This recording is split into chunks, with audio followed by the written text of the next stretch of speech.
नमस्कार. प्रिसिजन फाउंडेशनच्या वतीने आपणा सर्वांचं हार्दिक स्वागत करताना आम्हाला मनस्वी आनंद होत आहे. मित्रहो, सप्टेंबरच्या या प्रिसिजन वाचन अभियानामध्ये आज अत्यंत वेगळा आणि आपल्या सगळ्यांच्या जिव्हाळ्याचा विषय आपण चर्चेसाठी मुलाखतीसाठी निवडलेला आहे.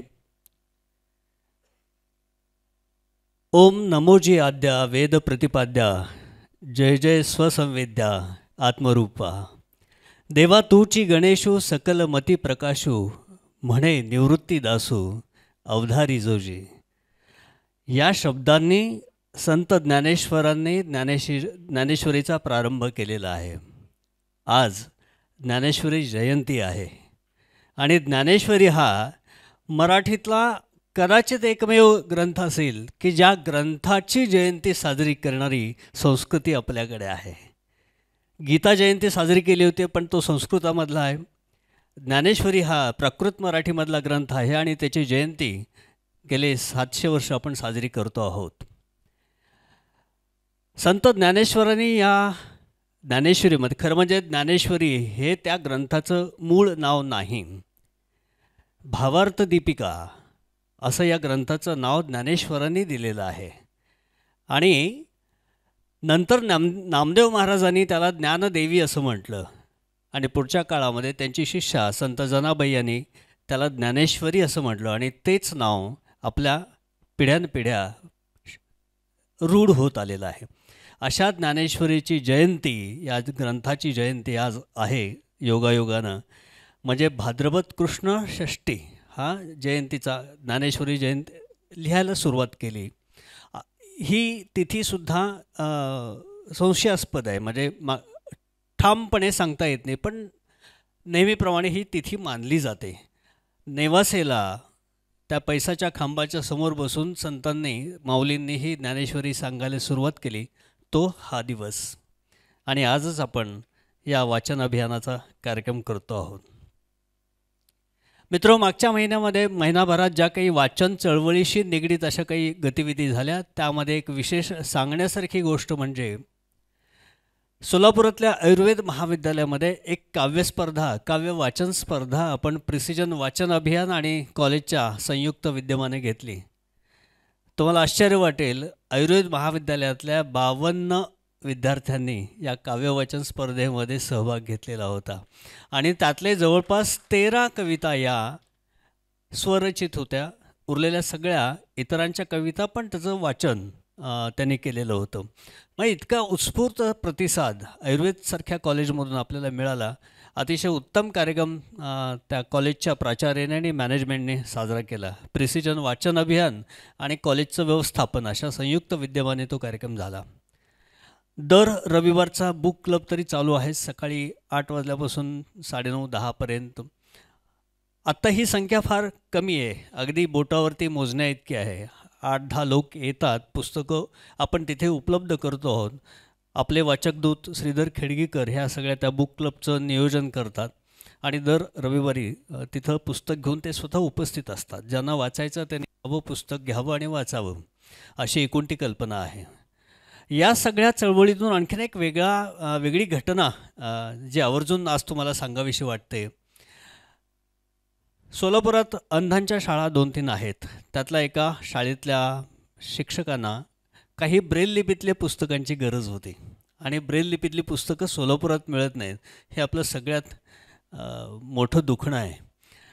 त्यांनी डॉक्टर वाकचौरे म्हणून आहेत, शुभांगी वाकचौरे, त्यांना ती पुस्तकं ब्रेल लिपीतली त्या कॉलेजला डोनेट करायची होती आणि ती मिळत नव्हते.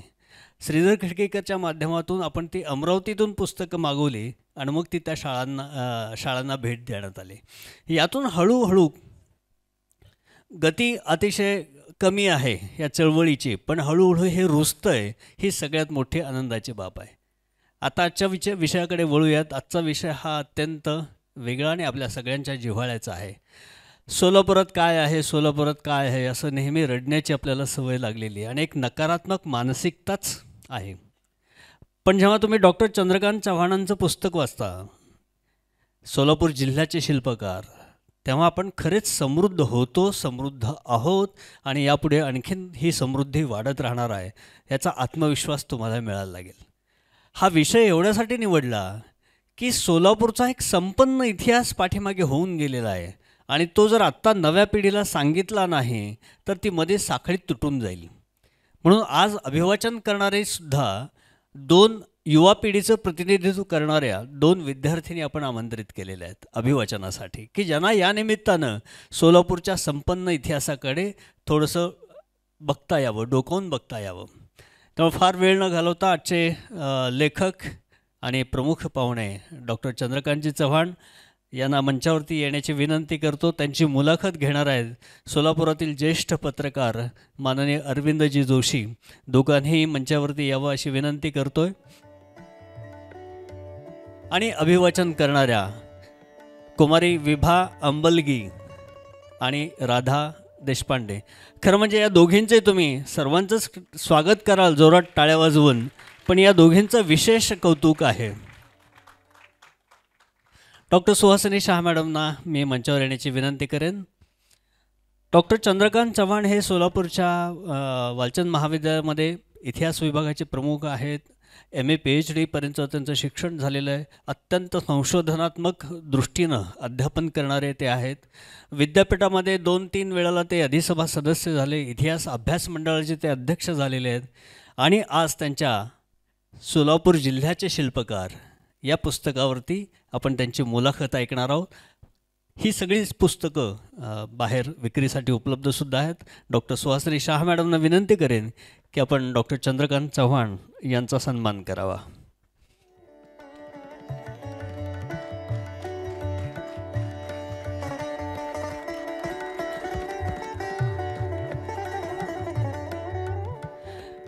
सोलापूर जिल्ह्यातल्या आणि परिसरातल्या मराठवाड्यातल्या पत्रकारांचे गुरु म्हणून ज्यांचा उल्लेख केला जातो असे ज्येष्ठ पत्रकार माननीय अरविंदजी जोशी यांचाही आपणा सगळ्यांना खरं म्हणजे परिचय आहे. वेगळा परिचय करून देण्याची आवश्यकता नाही. त्यांचा सन्मान करण्याची विनंती मी डॉक्टर सुहासिनी शाह मॅडमना करतो आहे.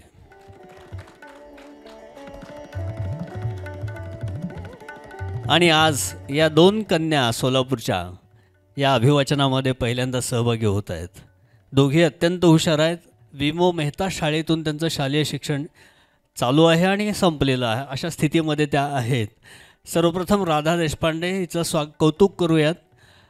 संपूर्ण भगवद्गीता 700 श्लोक तिला मुखोद्गत आहेत. हे नुसतेच मुखोद्गत नाही आहे, अर्धा श्लोक तुम्ही सांगितलात की पुढचा श्लोक ती सांगू शकेल. कुठल्याही क्रमांकापासून ती श्लोक सांगू शकते. इतकी संपूर्ण गीता तिला मुखोद्गत आहे. संस्कृत अभिवाचनामध्ये सुद्धा तिने अनेक प्रयोग केलेले आहेत.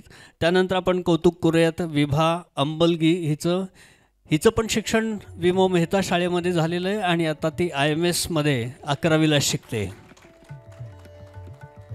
दोघेही अत्यंत गुणी आहेत, धडपडे आहेत, हुशार आहेत आणि या अभिवाचनाच्या निमित्तानं पहिल्यांदाच त्या आपल्या समोर उपस्थित आहेत. सर्वांनाच बसण्याची विनंती करतो.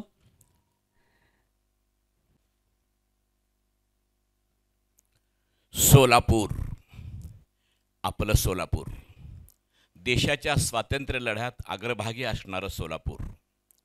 स्वातंत्र्य मिळण्याच्या 17 वर्ष आधी 3 दिवसांसाठी का होईना परंतु स्वतंत्र झालेलं देशभक्त क्रांतिकारकांचं सोलापूर. हुतात्मा मल्लप्पा धनशेट्टी, हुतात्मा शंकरलाल सारडा, हुतात्मा जगन्नाथ शिंदे आणि हुतात्मा अब्दुल रसूल कुर्बान हुसेन यांच्या कुर्बानीमुळं 7 समुद्रापार ख्याती गेलेलं आणि स्वातंत्र्य लढ्यात एकमेव ठरलेलं सोलापूर. पंडित नेहरूंनी शोलापूर असा गौरव केलेलं सोलापूर. श्री सिद्धरामेश्वरांच्या वास्तव्यानं पुनीत झालेलं जाज्वल्य धर्माभिमानी सोलापूर. मुंबई, पुणे आणि नागपूरनंतर महाराष्ट्रातलं 4थ्या क्रमांकाचं औद्योगिक शहर म्हणून आणि कामगारांचं शहर म्हणून एकेकाळी गाजलेलं सोलापूर. आशिया खंडातील सर्वात मोठी कापड गिरणी असलेलं आणि हजारो लोकांना रोजगार देणारं गिरणगाव सोलापूर. अनेक क्षेत्रात पहिलं स्थान पटकवणारं आणि नव्या नव्या उपक्रमांना जन्म देणारं सोलापूर शहर आणि जिल्हा. ज्वारीचं कोठार म्हणवलं जाणारं सोलापूर. आणि दुष्काळग्रस्त गोरगरिबांसाठी धान्य वाटून टाकणाऱ्या दामाजी पंतांची कर्मभूमी मंगळवेढा, भूलोकीचे वैकुंठ आणि दक्षिणेची काशी पंढरपूर याच जिल्ह्याचं वैभव आहे. आणि भिवू नकोस, मी तुझ्या पाठीशी आहे असा दिलासा देणाऱ्या स्वामी समर्थांची प्रज्ञापुरी याच जिल्ह्यात आहे. चंद्रभागेच्या वाळवंटात सामाजिक समतेची गुढी उभारणाऱ्या महाराष्ट्रातल्या सकल संतांचं माहेर म्हणजे आमचा सोलापूर जिल्हा. याच जिल्ह्यात चोखोबानी अबीर गुलाल उधळला तर या जिल्ह्याच्या अरणमध्ये सावता महाराजांनी भाजीपाला पिकवणाऱ्या काळ्या मातीत कांदा मुळा भाजीबरोबरच भक्तीचाही मळा फुलवला आणि आपल्या मळ्यात प्रत्यक्ष पांडुरंगाला यायला लावलं. किती कौतुक सांगावं या सोलापूर जिल्ह्याचं. सोलापुरी चादरींसाठी सगळ्या जगात ओळखलं जाणारं हे वैभवशाली शहर आता 38 साखर कारखाने असणाऱ्या जिल्ह्याचं केंद्र म्हणून नावाजलं जात आहे. याबाबत जगात पहिला क्रमांक आहे. प्राचीन इतिहासाचा साक्षीदार असणारा हा जिल्हा आजसुद्धा त्या इतिहासाचे अनेक पुरावे आपल्या अंगाखांद्यांवर बाळगून आहे. त्यामुळे एक अपूर्व पर्यटन केंद्र म्हणून जगासमोर येत आहे. या जिल्ह्याच्या कृषी क्रांतीची ध्वजा सगळ्या जगात फडकत आहे. सांगोल्याच्या डाळिंबांनी साऱ्या जगाला मोहिनी घातली आहे. आता आमच्या उशाला महाराष्ट्रातलं सगळ्यात मोठं धरण आहे. त्यामुळे हा राज्यातला सर्वाधिक बागायत क्षेत्र असणारा जिल्हा आहे. त्यातच भीमा आणि सीना या 2 नद्यांना जोडण्याचा अभूतपूर्व प्रयोग याच जिल्ह्यात झाला आहे. त्यामुळे जिल्ह्याला हरित क्रांतीचे वरदान मिळाले आहे. या जिल्ह्याचा गौरव करावा तेवढा थोडाच आहे. आज आपण आपल्या शहराच्या आणि जिल्ह्याच्या इतिहासाची त्याचबरोबर या साऱ्या वैभवाची जडणघडण नेमकी कशी झाली याचे काही पैलू अभ्यासणार आहोत. कोण आहेत या वैभवाचे शिल्पकार हे जाणून घेणार आहोत. कोण आहेत या सगळ्या वैभवाचे शिल्पकार? त्याआधी आपण स्वागत करू पुस्तकाच्या शिल्पकारांचं. ते आहेत doctor Chandrakant Chavan sir. Chavan sir, तुमचं हे 400 पानांचं पुस्तक मी पाहिलं आणि आश्चर्य वाटलं की आपण सोलापूरचा इतिहास डॉक्युमेंट करण्याचा एक चांगला प्रयत्न केलेला आहे. हे पुस्तक लिहिणं किती अवघड आहे हे मला कळतं, कारण मी सुद्धा पुस्तक लिहिणारा माणूस आहे. एवढ्या सगळ्या लोकांची माहिती गोळा करणं आणि साध्यंत इतिहास संकलित करणं हे मोठं अवघड काम आहे आणि आपण ते केले त्याबद्दल मी तुमचं आधी अभिनंदन करतो. धन्यवाद सर. मला हे पुस्तक लिहिण्याची प्रेरणा आपल्याला का झाली आणि ह्या लिखाणाचा इतिहास काय आहे जाणून घ्यायचं आहे. खरं तर आपण सगळेजणच कोरोना महामारीमध्ये घरामध्ये अडकून पडलेलो होतो. सतत आपल्याला ॲम्ब्युलन्सचा येणारा आवाज, दररोज जे आकडे आपल्याला मोबाईलवर मिळत होते की आज इतके रुग्ण निघाले, त्यानंतर इतके रुग्ण निघाले वगैरे, आणि त्यामुळे एक प्रकारचं भीतीचं वातावरण आपल्या सगळ्यांच्याच मध्ये होतं. आणि मग आम्ही प्राध्यापक आणि सर्व शिक्षक मंडळ जे शिक्षण क्षेत्रामध्ये काम करत होतो त्यांना घरी बसून ऑनलाईन शिक्षण विद्यार्थ्यांना देण्याची वेळ आली आणि मोबाईलचा वापर अध्यापनाकरता आम्ही करायला लागलो. आणि हे करत असताना, विद्यार्थ्यांना शिकवत असताना या विषयाशी संबंधित, कारण बऱ्याच वेळेला असं व्हायचं की अनेक गरीब मुलं होती, त्यांचे पालक इंटरनेटच्या बाबतीमध्ये म्हणजे एका वेळेला एकाकडेच मोबाईल, घरामध्ये 2-3 मुलं असतील तर एकाच मुलाचं शिक्षण व्हायचं, बाकीच्या मुलांचं व्हायचं नाही, अशी परिस्थिती यायची. आणि मग अशा वेळेला माझ्या मित्राने प्राध्यापक नागनाथ धायगुडे यांनी एक सजेशन केलं की इतिहासाचे जे तू अध्यापन करतो त्याचे काही व्हिडिओ करून तुला टाकता येत आहेत का पहा. आणि मग असं म्हणताना पहिला व्हिडिओ मी केला आणि मग प्रश्न आला की आता तो टाकायचा, मग ग्रुपवर टाकायचा, काय करायचं, असं एक थोडंसं आमच्या चर्चा सुरू होती. त्यावेळेला माझ्या मोठ्या मुलाने सांगितलं की पप्पा आपण असं केलं तर आपण यूट्यूब चॅनल काढू तुमचं आणि त्याच्यावर हा व्हिडिओ अपलोड करू, म्हणजे कायमस्वरूपी विद्यार्थ्यांकरता तो उपलब्ध राहील. कारण ग्रुपवर टाकला तर ग्रुपवर टाकलेला त्या ग्रुपपुरताच मर्यादित राहील, पुढच्या वर्षीच्या विद्यार्थ्यांना तो नाही बघायला. आणि मग असं करत करत सुरुवातीच्या कालखंडामध्ये अध्यापनासाठीचे आवश्यक अशा प्रकारचे व्हिडिओज मी तयार केले आणि चंद्रकांत चव्हाण सोलापूर नावाने एक यूट्यूब चॅनल सुरू केलं आणि त्याच्यावर ते व्हिडिओज टाकले. आणि त्यानंतर माझ्या मित्राने जे सांगितलेलं होतं ते करता करता माझ्या लक्षात यायला लागलं की अरे आपण एवढ्यापुरतेच मर्यादित राहिलो, दिवसभरचा वेळ रिकाम आहे आपल्याकडे. आणि मग त्यानंतर मी सोलापुरातील व्यक्तिमत्वांकडे वळालो आणि मग माझ्या स्वतःच्या लक्षात आलं की इतिहासाचे प्राध्यापक असून आपल्यालाच फारसं काही माहीत नाही आहे. आता तरुण पिढीला माहीत असण्याचा काही प्रश्नच येणार. आणि म्हणून मग मी एक एक व्यक्तिमत्वाकडे आकर्षिलो गेलो आणि त्यानंतर त्यांच्यावर व्हिडिओज तयार केले. ते व्हिडिओज तयार करून यूट्यूब चॅनलवर टाकले. मग त्यानंतर माझ्या बऱ्याच मित्रांनी आग्रह धरला की आता याचं एक पुस्तक व्हावं. आणि मग ते पुस्तक करावं या उद्देशाने मी प्रयत्न करत होतो. आणि मग याला प्रस्तावना कोणाची घ्यावी असा एक प्रश्नही मनामध्ये होता. मग पन्नालाल भाऊंना जाऊन भेटलो की बाबा तुम्ही या सगळ्या लोकांच्या, बहुतांशी लोकांच्या कार्यकर्तृत्वाचे साक्षीदार आहात, त्यामुळे या पुस्तकाला प्रस्तावना आपली असावी. आणि मग त्यांनी काही सजेशन्स केल्या, त्याप्रमाणे हे पुस्तक तयार झालं आणि ते आपल्या सगळ्यांच्या समोर आलेलं आहे. काय होतं माहिती आहे का की असं एक म्हटलं जातं, एखाद्या देशाचा किंवा राज्याचा किंवा भागाचा इतिहास का घडतो आणि कसा घडतो, तर तो इतिहास घडणं हे भूगोलावर अवलंबून असतं. बरोबर आहे. सोलापूरला सुद्धा हा नियम लागू पडायला पाहिजे.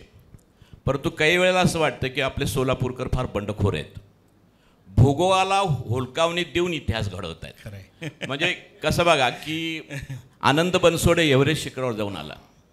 तो ज्यावेळेस पहिल्यांदा तिकडे अर्ज करायला गेला त्यावेळेस त्याच्या गुरुने सांगितलं तू काय एव्हरेस्टवर चढणार, तुझ्या पूर्ण सोलापूर जिल्ह्यात एक टेकडीसुद्धा नाही आहे, तरी तू गेला एव्हरेस्टवर. आपण सोलापूर चादरी तयार करतो पण ती चादर पांघरून घेऊन झोपावं एवढी थंडीच कधी पडत नाही. खरं आहे. तरी सोलापूरचे किशोरजी चांडक उत्तर ध्रुवावर जाऊन आलेले आहेत. असं हे सोलापूरचे लोक काय बंडखोर, काय प्रवृत्ती अशी ही? नाही, खरं तर प्रतिकूलता हीच व्यक्तीच्या विकासाचे सगळ्यात मोठं साधन आहे असं मला स्वतःला वाटतं. आणि आपल्याकडे स्वातंत्र्यपूर्व कालखंडामध्ये, स्वातंत्र्योत्तर कालखंडामध्ये अतिशय एक आपण असं म्हणू शकू की काळाच्या पुढचं बघणारी दूरदर्शी अशा प्रकारची नेतृत्व होऊन गेली. आणि त्याच्यातील एक प्रसंग सांगायचा झाला तर सोलापूर जिल्ह्याचा जो कायापालट झालेला आहे तो कायापालट उजनी धरणामुळे झालेला. पंढरपूरचे आमदार औदुंबर अण्णा पाटील आणि त्याबरोबरच करमाळ्याचे आमदार नामदेवराव जगताप हे दोघे एकदा यशवंतराव चव्हाण साहेबांच्याकडे गेलेले होते. आणि नामदेवराव जगतापांना यशवंतराव चव्हाण साहेबांचे मानसपुत्रच मानत असत. आणि हे दोघे गेल्यानंतर त्यांनी असं विचारलेलं होतं की तुम्हाला विद्यापीठ द्यायचं का धरण पाहिजे. ते म्हणाले आम्हाला विद्यापीठ नको, आम्हाला धरण पाहिजे. आणि धरणाची सुरुवातीच्या काळातली जागासुद्धा जी आहे ती आता उजनी या ठिकाणी जी आहे ती नव्हती, ती इंदापूर तालुक्यामध्ये होती. आणि इंदापूर तालुक्यामध्ये धरणाची असलेली जागा ती बदलून उजनी या ठिकाणी असली पाहिजे यासाठी म्हणून नामदेवराव जगतापांनी आग्रह धरला. आणि त्यांच्या आग्रहातून उजनीचं धरण झालं आणि आपल्या सोलापूर जिल्ह्याचा कायापालट झाला. खरं तर ज्यावेळेला उजनी धरणाच्या पायाभरणीच्या उद्घाटनाच्या समारंभाच्या निमित्ताने ज्यावेळेला यशवंतराव चव्हाण आलेले होते ते तिथे जाण्याच्या पूर्वी पंढरपूरला आले. आणि पंढरपूरला येऊन त्यांनी विठ्ठलाला साकडं घातलं आणि सांगितलं की बा पांडुरंगा तुझी जी चंद्रभागा आहे ती मी अडवतोय आणि त्यासाठी आम्हाला माफ करतो. परंतु हे का अडवतोय मी, तर तुझ्याच साठी दर आषाढीला कार्तिकीला तुझ्यापर्यंत चालत येणारे गावोगावीहून हे जे भक्तगण आहेत त्यांच्या शेतामध्ये तू पिकाच्या रूपाने फुलला पाहिजेस आणि त्यांना ते शेतीला पाणी मिळावं यासाठी म्हणून मी ही चंद्रभागा अडवतो. अजून एक बंडखोरी सांगतो तुम्हाला. 1985ला भारतीय जनता पार्टी आणि शिवसेनेचं सरकार आलं. त्याला पूर्ण बहुमत नव्हतं. 12 आमदारांची गरज होती. ती गरज बबनदादा शिंदे यांच्यासारख्या अपक्ष आमदारांनी पुरी केली. ज्यावेळेस ते बाळासाहेब ठाकरेंना भेटायला गेले त्यावेळेस बाळासाहेब ठाकरेंनी त्यांना विचारलं की तुला ह्या बदल्यात काय पाहिजे, आमदारपद पाहिजे का एखाद्या महामंडळाचं मंत्रिपद पाहिजे का महामंडळाचं अध्यक्ष पाहिजे. तर बबनदादाने शिंदेने सांगितलं मला काही नको, आमच्या जिल्ह्यातल्या 2 नद्या जोडून द्या. त्यातूनही भीमा आणि सीना नदी जोडली गेली. स्थिरीकरण. आणि सीना नदीचा फायदा असा की सोलापूर हे देशातलं सर्वाधिक केळी निर्यात करणारा जिल्हा झालेला आहे. खरं ही बंडखोरी आहे. आणि ती प्रामुख्याने आपल्याला दिसली स्वातंत्र्य लढ्यामध्ये. त्याचं एक प्रकरण आपण ऐकणार आहोत. 1930च्या 9 मे रोजी महात्मा गांधींच्या आदेशानुसार सोलापुरात सविनय कायदेभंगाचे आंदोलन सुरू होते. ते आंदोलन शांततेत चाललेले असताना सुद्धा पोलिसांनी निदर्शकांवर लाठीमार केला आणि नंतर गोळीबार केला. त्यामुळे लोक एवढे चिडले की त्यांनी रुद्रावतार धारण केला. लोकांनी पोलीस ठाणे जाळले, तार ऑफिस भस्मसात केले, न्यायालयातही जाळपोळ केली. लोकांचा हा प्रक्षोभ आवरणे शक्य होणार नाही हे लक्षात येताच सोलापूरच्या ब्रिटिशांनी नेमलेला कलेक्टर पळून गेला. स्वातंत्र्य मिळण्याच्या 17 वर्ष आधी सोलापूर ब्रिटिशांच्या गुलामगिरीतून मुक्त झाले. काँग्रेसच्या कार्यकर्त्यांनी पुढाकार घेऊन शहराच्या कारभाराची सूत्रे हाती घेतली आणि 10, 11, 12 मे 1930 असे 3 दिवस नागरी सरकार चालवले. या कामात रामकृष्ण जाजू आणि तुळशीदास जाधव या दोघांचाही पुढाकार होता. स्वातंत्र्याच्या लढ्यामध्ये असा प्रकार फक्त सोलापुरातच घडला होता. तो जर सगळ्या गावांमध्ये झाला असता तर 1930 सालीच भारताला स्वातंत्र्य मिळालं असतं बरं का. परंतु असा प्रक्षोभ गावोगाव होऊ नये म्हणून ब्रिटिश सरकारने सोलापूर शहरामध्ये मार्शल लॉ पुकारला आणि दहशत निर्माण केली. शहर लष्कराच्या ताब्यात दिले. लष्करी जवानांना दिसेल त्याला गोळी मारण्याचे आदेश दिले. त्यामुळे त्या जवानांनी अनेकांना गोळ्या घालून मारले. 13 मे 1930 रोजी शहरावर लष्करी अंमल बसला आणि लष्कराची मनमानी सुरू झाली. लष्कराचा राग महात्मा गांधींवर होता. त्यामुळे जवानांनी गांधी टोपी घालून जाणाऱ्या प्रत्येक लोकांच्या टोप्या उडवायला सुरुवात केली होती. ही गोष्ट कळताच तुळशीदास जाधव मेकॅनिकी चौकात निघाले. त्यांच्या डोक्यावर गांधी टोपी होतीच. त्यांना मेकॅनिकी चौकात अडवण्यात सुद्धा आले. एका लष्करी अधिकाऱ्याने त्यांना टोपी काढायला सांगितली, परंतु तुळशीदासजींनी त्याला नकार दिला. त्यावर त्या अधिकाऱ्याने चिडून तुळशीदासजींच्या छातीला बंदूक लावली आणि जीव प्यारा असेल तर ताबडतोब टोपी काढ, नाहीतर गोळी घालतो असे धमकावले. त्या काळामध्ये लष्करी अधिकाऱ्यांना एवढे अधिकार होते की मागचा पुढचा कसलाच विचार न करता ते कोणालाही गोळी घालत सुटले होते. कोणत्याही क्षणी त्या अधिकाऱ्याची गोळी तुळशीदासजींच्या छातीत घुसू शकली असती, पण त्यांनी तुला गोळी झाडायची असेल तर खुशाल झाड, पण मी टोपी काढणार नाही असे एकदम बाणेदार उत्तर दिले. त्या अधिकाऱ्याने गोळी घालण्याची केवळ धमकी दिली होती असे नाही बरं का, तर तो कोणत्याही क्षणी तुळशीदासजींवर गोळी झाडू शकला असता.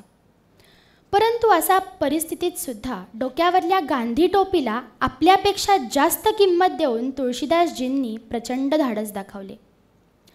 देशाला ब्रिटिशांच्या तावडीतून मुक्त करण्यासाठी आपल्या देशातले स्वातंत्र्य सैनिक प्राणपणाला लावून कसे लढले ह्याचे हे एक उत्तम उदाहरण होते.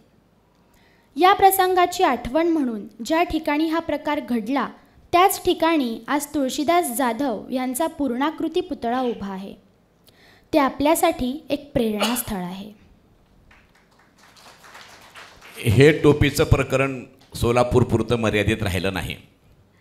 त्याचे पडसाद ब्रिटनमध्ये सुद्धा उमटले. ब्रिटनमध्ये जेव्हा समजलं की गांधी टोपी घालणाऱ्याला गोळ्या घालतायत, तर तिथल्या एका मजूर पक्षाच्या खासदारांनी तिथल्या संसदेमध्ये म्हणजे पार्लमेंटमध्ये हा प्रश्न उपस्थित केला की भारतात गांधी टोपी घालायला बंदी आहे का. आणि हा प्रश्न विचारताना तो खासदार डोक्यावर गांधी टोपी घालून गेलेला होता आणि त्यांनी चॅलेंज दिलं की मी गांधी टोपी घालून आलो आहे, घाला मला गोळ्या. अर्थात ते घडलं नाही तसं. परंतु एक गमतीचा प्रकार असा की जे खासदारांनी हे तिथे उपस्थित केलेलं होतं ते 1985 साली भारतात आले होते. त्यावेळी काँग्रेसचं शताब्दी अधिवेशन चालू होतं आणि ते गांधी टोपी घालून त्या अधिवेशनाला आलेले होते आणि त्यांनी सांगितला हा सगळा प्रसंग. तर हे स्वातंत्र्य लढ्यामधले जे बंडखोर प्रवृत्ती आहे तिचे अजून काय प्रसाद उमटलेलं. खरं तर मार्शल लॉच्या घटनेविषयी वर्णन करत बसलो तर हा सगळा कालखंड आपला म्हणजे तास दीड तासाचा वेळ त्याच्यातच निघून जाईल. आपण फ्रेनर ब्रॉकवेच्या संबंधी हे सांगितलं की फ्रेनर ब्रॉकवे कायदे मंडळामध्ये तिथे गेलेले होते टोपी घालून आणि त्यांनी सांगितलं की गांधी टोपी घालणं गुन्हा आहे का, आणि तर जर गुन्हा असेल तर तुम्ही गुन्हा केलेला आहे, मग मला काय शिक्षा करणार आहात. आणि या गोष्टीचे पडसाद जसे इंग्लंडच्या कायदेमंडळामध्ये उमटले तसेच रशियामध्ये सुद्धा उमटले. आणि रशियन प्रमुखांनी सोलापूरचं कम्यून असं त्या घटनेचा उल्लेख मार्शल लॉचा हा केलेला आपल्याला बघायला सरकार. आणि या घटनेनंतर ज्या वेळेला पंडित जवाहरलाल नेहरू सोलापूरला आलेले होते त्यावेळेला त्यांनी सोलापूरचा उल्लेख शोलापूर अशा पद्धतीने केलेला देखील आपल्याला पाहायला मिळतो. तुळशीदास जाधव यांनी जसं स्वातंत्र्य आंदोलनामध्ये आपलं योगदान दिलं तसं अनेक स्वातंत्र्य सैनिक या पुस्तकामध्ये त्यांची चरित्र तुम्हाला बघायला मिळतील. त्याच्यामध्ये औदुंबरांना पाटलांचं मगाशी मी नाव घेतलं, त्यांनी येवती या ठिकाणी जो डाक बंगला होता तो डाक बंगला बॉम्बस्फोट करून उडवलेला होता.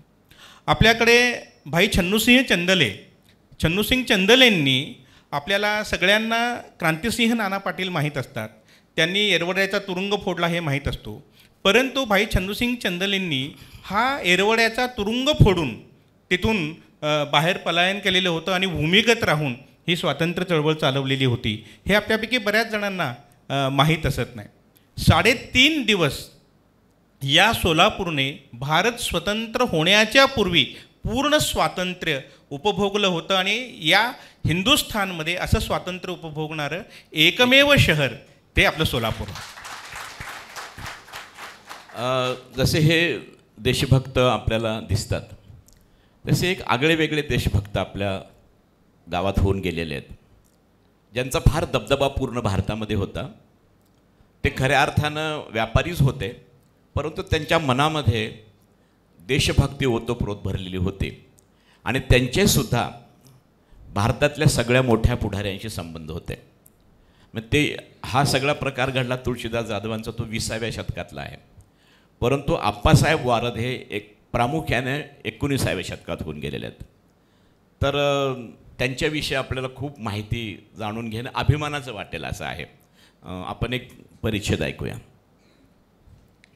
आप्पासाहेब वारद यांना खऱ्या अर्थाने सोलापूरचे भूषण असे म्हणता येईल, कारण एकेकाळी उद्योग आणि व्यापाराच्या विश्वात सोलापूरचा जो दबदबा होता तो आप्पासाहेबांच्याच मुळे होता.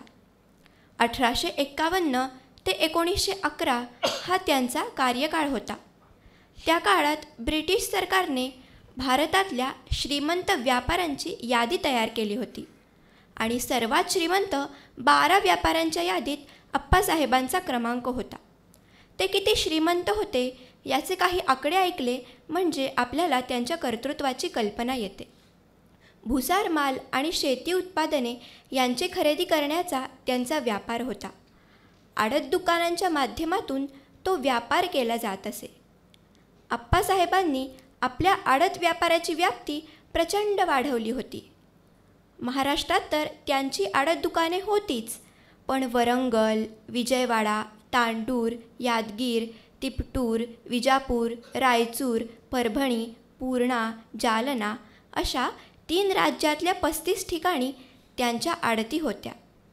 एवढा मोठा व्याप वाढवला तेव्हा त्यांचे वय फक्त 28 वर्षे होते. त्यांनी मुंबईमध्ये सुद्धा आपली पेढी सुरू केली आणि एक मोठी झेप घेत जपानमध्ये याकोहामा या शहरात आपली पेढी सुरू करण्याची तयारी सुरू केली. 1910 साली तिथे जागेची व्यवस्था केली, परंतु तिथली पेढी सुरू होण्याआधीच त्यांचे निधन झाले. ते केवळ व्यापारीच होते असे नाही, तर प्रचंड मोठा व्याप असलेले शेतकरीसुद्धा होते. महाराष्ट्र, आंध्र आणि कर्नाटक या 3 राज्यांमध्ये मिळून त्यांच्या मालकीची 5300 एकर जमीन होती. त्याशिवाय त्यांनी या 3 राज्यांमध्ये लोकांच्या जमिनी खंडाने घेतलेल्या होत्या आणि त्यांचे क्षेत्र होते 11,000 एकर. असे आप्पासाहेब वारद हे एकूण 16,300 एकर जमिनीचे व्यवस्थापन करीत होते. त्या काळात शेतीचे यांत्रिकीकरण झालेले नव्हते. वारदांच्या या शेतीमध्ये 800 बैलजोड्या होत्या. व्यापार आणि शेतीच्या या व्यापातून वेळ काढून आप्पासाहेबांनी अनेक सामाजिक कामं उभी केली. देशातल्या राजकीय नेत्यांना सहकार्य केले. लोकमान्य टिळकांच्यावर 1908मध्ये राजद्रोहाचा खटला भरला गेला, तेव्हा आप्पासाहेबच त्यांना जामीन राहिलेले होते. 1881मध्ये त्यांनी पदरचे पैसे खर्च करून सामूहिक विवाह सोहळा आयोजित केला होता आणि त्यात 108 जोडप्यांचे विवाह लावले होते. सोलापूर महानगरपालिकेचा कारभार ज्या इंद्रभुवन या इमारतीमध्ये चालतो, ती अप्रतिम सुंदर वास्तू आप्पासाहेबांनीच उभी केलेली आहे. तिचे बांधकाम करताना त्यांनी विविध ठिकाणच्या वास्तुशिल्पींना पाचारण केलेले होते. 1899मध्ये या इमारतीचे बांधकाम सुरू झाले आणि दुर्दैवाने आप्पासाहेबांच्या हयातीत ते पूर्ण झाले नाही. त्यांच्या निधनानंतर ते 1 वर्षांनी पूर्ण झाले. ही भारतातील एक उत्तम इमारत मानली जाते. त्यामुळे भारत सरकारने या इमारतीचे टपाल तिकीट काढलेले आहे. देशाच्या राजकारणात तळपणारे लोकमान्य टिळक, नामदार गोपाळकृष्ण गोखले आणि बिपिनचंद्र पाल अशा थोर नेत्यांशी आप्पासाहेबांचे निकटचे संबंध होते. त्यांनी अनेक वेळा आप्पासाहेबांचा गौरवपूर्ण शब्दात उल्लेख केलेला आहे. आप्पासाहेबांना पुण्यश्लोक ही पदवी गोपाळकृष्ण गोखलेने दिलेली आहे आणि सोलापुरात ही पदवी धारण करणारे, तिला पात्र असणारे आप्पासाहेब एक व्यक्तिमत्व होतं. ते गेल्या शतकात होऊन गेल्यामुळे आपल्याला फारशी माहिती नाही, परंतु त्यांच्या राजकारणातल्या संबंधाविषयी अजून काय सांगता येईल?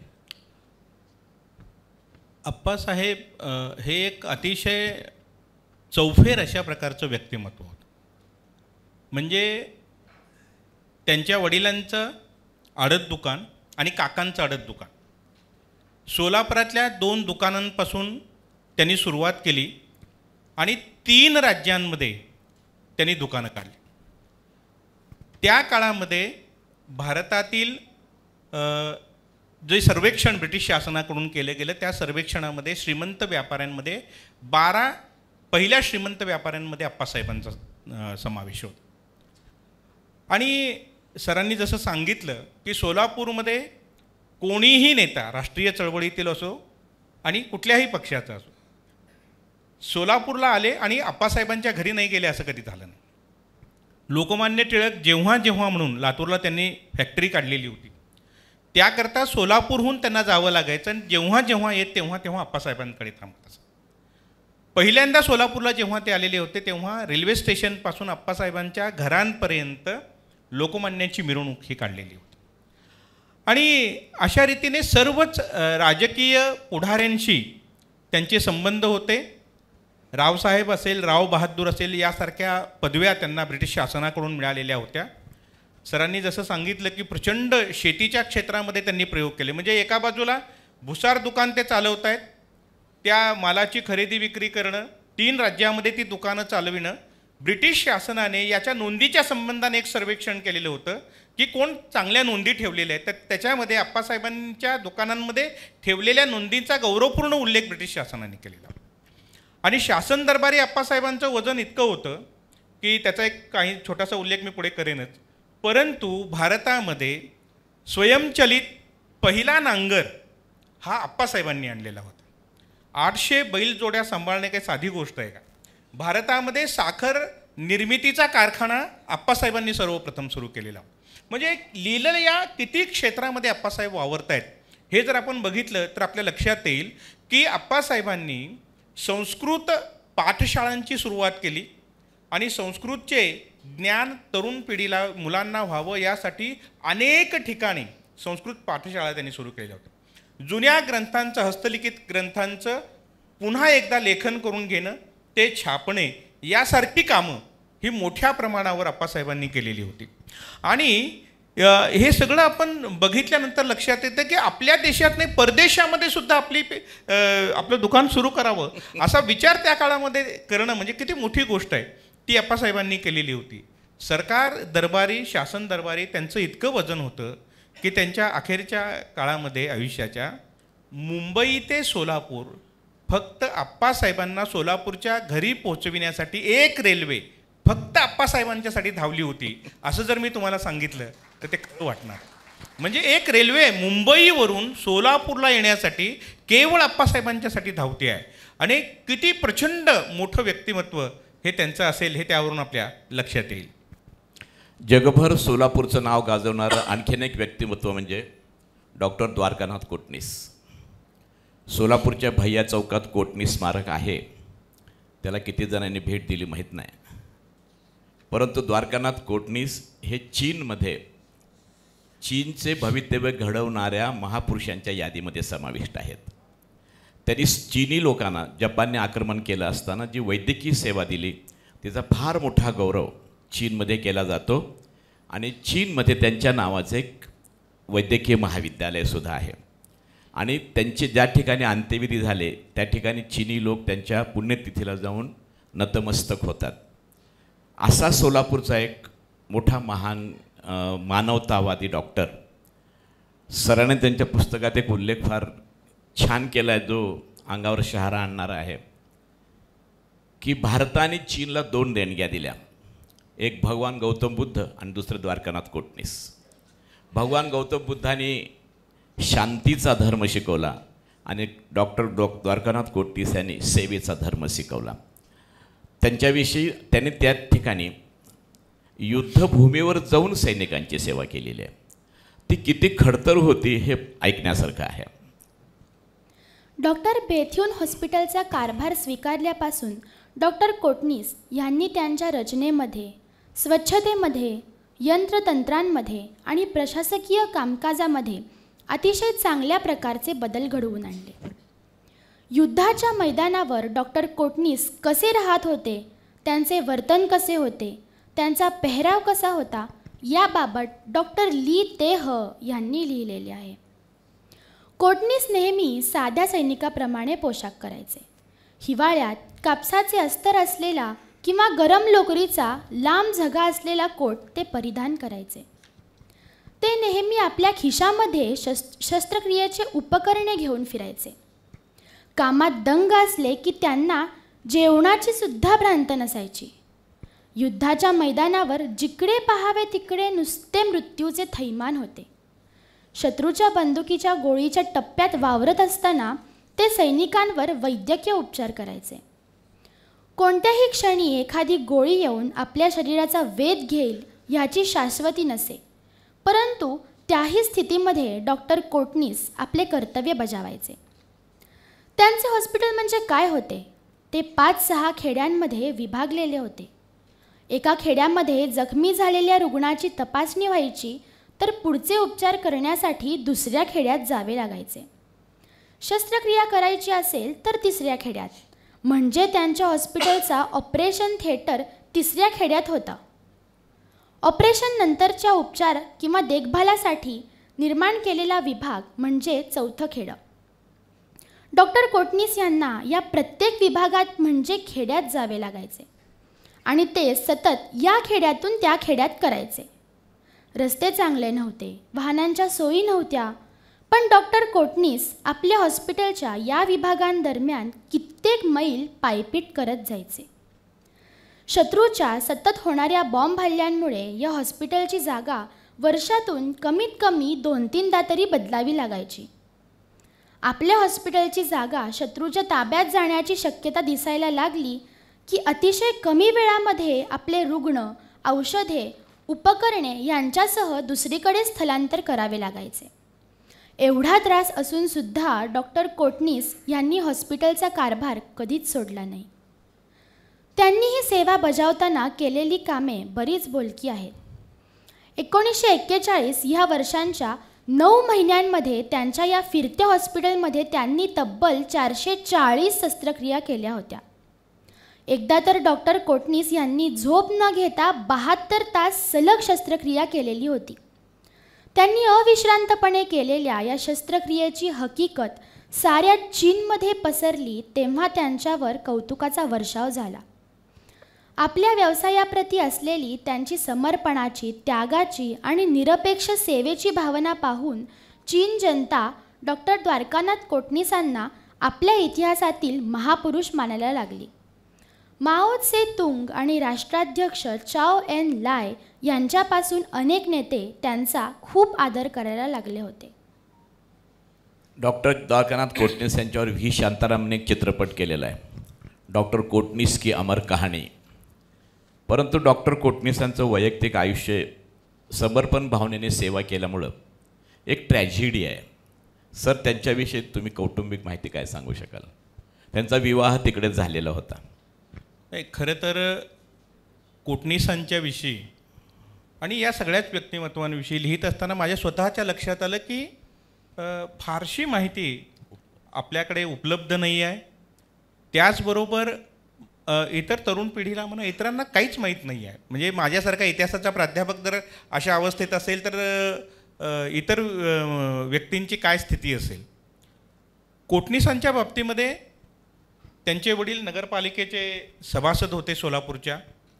आणि त्यागमय वृत्ती म्हणजे काय तर कोटणीसांनी ज्या वेळेला चीनकडून मागणी झाली की तुमच्याकडून काही डॉक्टरांचं पथक आमच्या मदतीला तुम्ही पाठवू शकाल का, त्यावेळेला काँग्रेसचे अध्यक्ष सुभाषचंद्र बोस, नेताजी सुभाषचंद्र बोस होते. आणि नेताजींनी केलेल्या आवाहनानुसार आपली वैद्यकीय पदवी पूर्ण झाल्या या पथकामध्ये आपण जाण्यास तयार आहोत असा धाडसी निर्णय हा द्वारकानाथ कोटणीसांनी घेतलेला होता. आणि ते ज्या वेळेला चीनला जायला निघाले आणि वाटेत होते अजून, त्याच वेळेला त्यांच्या वडिलांच्या निधनाची बातमी हे त्यांना समजली. आणि हे समजल्यानंतरसुद्धा ते परत घरी आले नाहीत. तर जे हातात आपण काम घेतलेलं आहे, जे कार्य आपण हाती घेतलेलं आहे ते तडीच नेलं पाहिजे म्हणून ते तसेच पुढे निघाले. आणि ज्या 5 डॉक्टरांनी चीनला जायचं ठरलं होतं गेले, ते तिथे जाऊन त्यांनी सेवा दिली. परंतु जसा काळ जात गेला आणि युद्धभूमीवरील अवघड प्रसंग येत गेले, काही जणांच्या प्रकृतीवर त्याचे विपरीत परिणाम झाले आणि त्यामुळे फक्त कोटणीस हे चीनमध्ये राहिले. बाकीचे सगळे डॉक्टर्स हे भारतामध्ये परत आले. आणि भारतातून त्यांना तुम्हीही परत यावं असं सांगण्यात आल्यानंतरसुद्धा ते परत आले नाहीत. आणि युद्धभूमीवर थांबून त्यांनी ही चीनच्या सैनिकांची सेवा केली. खरं तर चीन हा लष्करीदृष्ट्या मागासलेला होता आणि जपान हा लष्करी शस्त्रास्त्राच्या बाबतीमध्ये अत्यंत प्रगत होता. आणि त्यामुळे सातत्याने होणारा बॉम्ब हल्ला आणि त्यामध्ये चीनी सैनिकांचं मृत्युमुखी पडणं, जखमी होणं आणि अशा सैनिकांच्या साठी म्हणून मोठ्या प्रमाणावर लगेच तातडीने शस्त्रक्रिया कराव्या लागायच्या. औषधं नसायची, साधनं नसायची. इतकंच नाही तर वेगवेगळ्या खेड्यांमध्ये हे सगळे विभाग म्हणजे जखमींची शुश्रूषा एका ठिकाणी होते आहे, एका ठिकाणी त्याच्यावर उपचार होत आहेत, दुसऱ्या ठिकाणी त्याच्यावर शस्त्रक्रिया होत आहेत. तसं 6-7 खेड्यांमध्ये हे सगळं चालू असतं. आणि जपानचं सैन्य भूभाग जिंकत पुढे आला रे आला की यांना आपलं सगळं गाशा गुंडाळावं लागायचं आणि सगळे जखमी सैनिक जे असतात त्यांना खांद्यावर टाकून पुढच्या गावामध्ये जावं लागायचं. अतिशय अवघड अशा प्रकारची परिस्थिती होती. आणि मग नंतर तर स्थिती अशी आली की सैनिकांना तिथं आणेपर्यंत बऱ्याचदा त्यांचे प्राण जात म्हणून प्रत्यक्ष युद्धभूमीवर बंदुकीच्या गोळ्याच्या टप्प्यात जाऊन ही सेवा देण्याची वेळ आली. ती सुद्धा कामगिरी त्यांनी मोठ्या प्रमाणावर पार पाडली. 72 तास एक सलग शस्त्रक्रिया या द्वारकानाथ कोटणीसांनी केलेल्या होत्या. चीनची जनता ही विसरली नाही आणि चीनच्या जनतेने हे लक्षात ठेवलं. पुढे जाऊन तिथेच वैद्यकीय क्षेत्रामध्ये काम करणाऱ्या त्यांच्या हाताखाली ज्या स्त्री होत्या त्यांच्याबरोबरच त्यांचा विवाह झाला. परंतु दुर्दैव असं की त्यांचा पुत्रही तरुण वयामध्येच मृत्युमुखी पावला, निधन पावला. त्यांना सावळी आई म्हणत होते. हो, हे सगळ्यात महत्त्वाचं की त्यांच्या मृत्यूनंतर चीनने त्यांचा गौरव केला. संपूर्ण चीनी जनता आजही सावळी आई किंवा काळी आई म्हणजे आपला वर्ण भारतीयांचा हा सावळा असल्या कारणामुळे सावळी आई, आईची उपमा ही द्वारकानाथ कोटणीसांना चीनी जनतेने दिली. आणि भारताबरोबर चीनचे कितीही संबंध ताणले गेले तरी चीनचा ज्या वेळेला राजदूत मुंबईला आला, भारतामध्ये आला, त्या वेळेला त्यांनी कोटणीसांचं नाव घेतल्याशिवाय त्यांचं भाषण कधीही पूर्ण झालेलं नाही. आणि अनेकदा त्यांचे जे दूत असत ते सोलापूरलाही येऊन गेलेले आहेत. आणि चीनी एका याच्याबरोबर शहराबरोबर आपल्या महानगरपालिकेचं जे करार झालेला आहे त्याच्यानुसार या सगळा आता जो स्मारकाचा भाग आहे तो विकसित झालेला आपल्याला पाहायला मिळतो. म्हणजे हे खूप मोठी गोष्ट आहे. म्हणजे ज्यांच्यावर एक चित्रपट निघतो आणि एक राष्ट्र, चीनसारखं एक मोठं राष्ट्र, बलाढ्य राष्ट्र, आजही भारताचा विषय निघाला की कोटनिसांशिवाय तो स्नेहसंबंध पूर्ण होत नाही. तो एक धागा या दोन राष्ट्रांमधील मैत्रीचा असलेला आपल्याला दिसून येतो. सोलापूरमध्ये आणखीन एक अफलातून व्यक्तिमत्व फारसं लोकांना माहीत नाही. त्या कॉम्रेड मीनाक्षी साने, त्यांचं काम कोणत्या प्रकारचं होतं हे सांगताना फार म्हणजे इंटरेस्टिंग वाटतं आणि त्यांच्याविषयी आदरसुद्धा वाटतो. पण एक महिला नेता असताना त्यांनी महिलांच्यासाठी सोलापूरमध्ये कसं काम केलं, त्यांचं चारित्र्य काय होतं? खरं तर असे अनेक किस्से वेगवेगळ्या व्यक्तिमत्वांचे या पुस्तकामध्ये आहेत. ते सगळे इथे सांगणं शक्य नाही.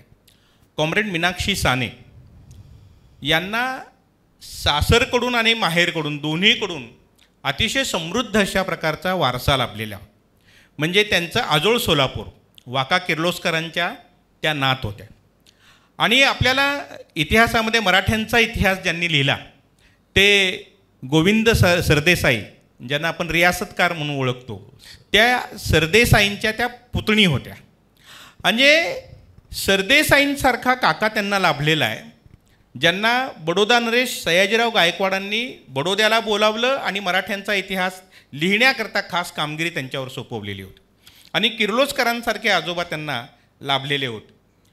आणि असं सगळं असताना त्यांचे बंधू श्रीनिवास सरदेसाई, कॉम्रेड श्रीनिवास सरदेसाई हे कम्युनिस्ट पार्टीतील पहिल्या दर्जाचे नेते होते.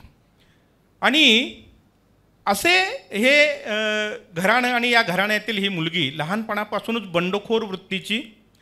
आपल्याला ज्यावेळेला हा साम्यवादी विचार भारतामध्ये आला आणि भारतामध्ये प्रसूत झाला त्यावेळेला तरुणांमध्ये तो अतिशय लोकप्रिय झालेला होता. आणि मग काही तरुण एकत्रित येऊन मुंबईला राहत असत एकत्रित, त्याला कम्यून म्हणत. आणि त्याच्यामध्ये सर्व पुरुषांच्या बरोबर, तरुण पुरुषांच्या बरोबर राहणाऱ्या एकमेव मीनाक्षी साने होत्या. आणि साम्यवादामध्ये स्त्री पुरुष समानतेच्या सातत्याने गोष्टी केल्या जातात, बोललं जातं, परंतु कृतीमध्ये ते आहे का याच्या संबंधाने एक खूप छान प्रसंग त्या कम्यूनमध्ये घडलेला होता. सगळे महाराष्ट्रभरातील तरुण तिथे आहेत, चर्चा चालत आहेत, काय करायचं भविष्यामध्ये, पुढे काय करायला पाहिजे, समाजवादी साम्यवादी राष्ट्र निर्माण करायचं असेल, समाजरचना निर्माण करायचं असेल तर काय करावं, चर्चा होत आहेत. आणि या सगळ्या चर्चा चालू असताना त्यांचा एक सहकारी मीनाक्षीताईंना असं म्हणतो की जा तुम्ही जर चहा करून आणा सगळ्यांच्यासाठी. आणि तसं म्हटल्यानंतर मीनाक्षीबाई म्हणतात तू इतर वेळेला सांगितलं असतंस ना, मी चहा केला असता, नक्की केला असता, परंतु आता मी केवळ स्त्री आहे म्हणून तू मला चहा करायला सांगतोयस आणि ते मी करणार. म्हणजे काय बंडखोरपणा असतो, तू स्त्री आहे म्हणून मला सांगतोयस म्हणून मी हा चहा करणार नाही असं म्हणून त्या म्हणतात. आणि त्यांचा सोलापूरच्या कामगार चळवळीशी कराडकरांचा, रघुनाथ कराडकर जे होते, कॉम्रेड रघुनाथ कराडकर यांचा संबंध होता. आणि मग रघुनाथ कराडकरांच्या बरोबर त्यांचा विवाह होतो. आणि विवाह झाल्यानंतर हे दोघे सोलापूरच्या रेल्वे स्टेशनवर उतरतात. आणि सोलापूरच्या रेल्वे स्टेशनवर उतरल्या रघुनाथ कराडकरांना अटक होते. म्हणजे नवविवाहिता लग्न होऊन रेल्वे स्टेशनवर सोलापुरी पाऊल ठेवते आहे आणि नवऱ्याला अटक होते. आता या मीनाक्षीबाई सोलापूरमध्ये त्या काळामध्ये जिथे महिला घराबाहेर पडत नसत त्या काळामध्ये सायकलीवर फिरायच्या, घरोघरी जायच्या, साम्यवादाचे धडे सगळ्यांना द्यायच्या आणि त्यावेळेला वृत्तपत्रही एकजूट नावायचं चालवायच्या.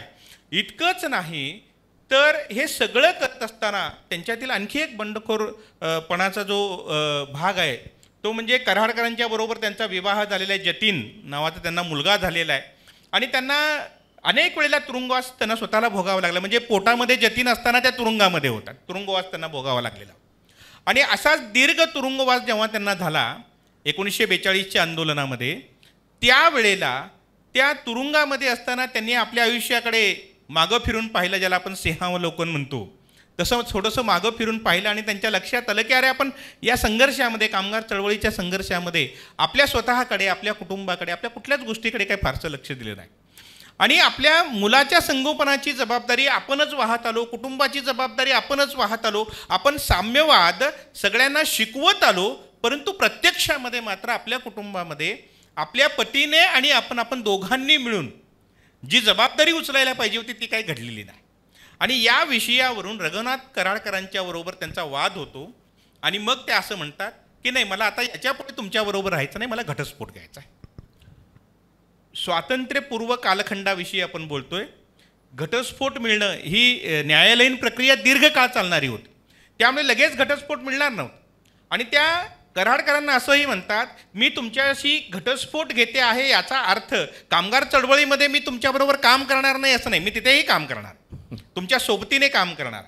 आणि हे करताना मीनाक्षी साने, जी डी साने जे त्यांचे सोबती होते कामगार चळवळीमधील, त्यांच्याबरोबर विवाह न करता, म्हणजे ज्याला आपण लिव्ह इन रिलेशनशिप आता सध्या म्हणतो आहोत, तो घटस्फोट मिळालेला नसताना विवाह होण्याच्या पूर्वी सोलापूरमध्ये त्या एकत्रित जी डी सानेंच्या बरोबर राहिलेल्या आहेत. म्हणजे हा किती मोठा बंडखोरपणा आहे हा जर आपण स्वातंत्र्यपूर्व काळातील विचारात घेतला तर आपल्या लक्षात येऊ शकेल. देशाने दखल घ्यावी अशी त्यांची एक कृती म्हणजे संप. हो. त्यांनी कामगारांचा म्हणजे असंघटित कामगारांचा, या देशातील महिलांचा, विडी कामगारांचा पहिला संप हा त्यांनी घडवून आणलेला होता.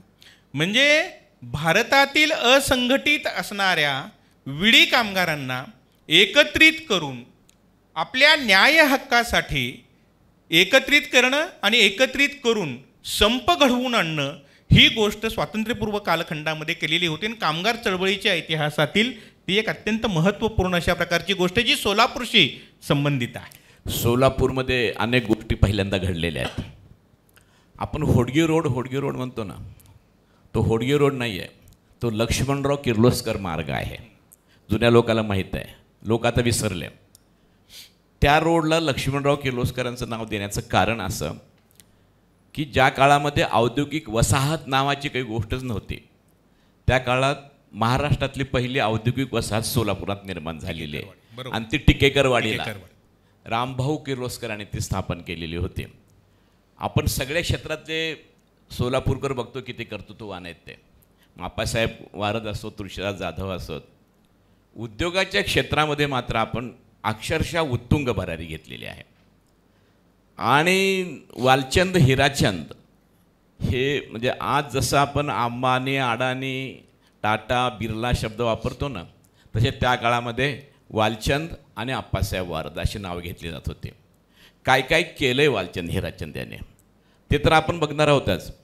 पण मला काही वेळेला त्यांच्या स्वभावातले काही पैलू फार छान इंटरेस्टिंग वाटतात. आपण ते उद्योजकता असा एक विषय आम्ही शिकवत असतो. उद्योजकाला आंतरप्रेन्योर असं म्हणतात. तो शब्द खरा अंतःप्रेरित असा आहे. आणि तो उद्योजक इतका अंतःप्रेरित असतो की तो पदोपदी अतिशय कौशल्याने आपल्या समस्या सोडवत असतो. आणि कसे ते वागत असतात ह्याचं एक छान उदाहरण आपण ऐकणार आहोत आता.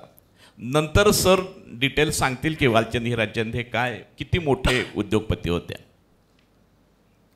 सोलापूरचे रहिवासी असलेले परंतु विविध उद्योगांच्या निमित्ताने देशभर ख्याती मिळवलेले उद्योगपती वालचंद हिराचंद यांचा कार्यकाळ 1882 ते 1953 असा आहे. त्यांचा पिढीजात धंदा पेढीचा होता. परंतु वालचंद शेठजींनी कंत्राटदार म्हणून कामे करण्यास सुरुवात केली. त्यांना वडिलांनी विरोध केला, परंतु वडिलांचे मन वळवून वालचंदजींनी अनेक नवीन मार्ग आक्रमिले. त्यांना पहिल्या महायुद्धामध्ये ब्रिटिश सरकारकडून लष्करी छावण्या बांधण्याचे कंत्राट मिळाले. याच कंत्राटामध्ये बेळगाव येथील छावणीचे बांधकाम करण्याचे कंत्राट समाविष्ट होते. त्यासाठी वालचंद शेठ हे आपल्या काही सहकाऱ्यांसोबत बेळगावला आले.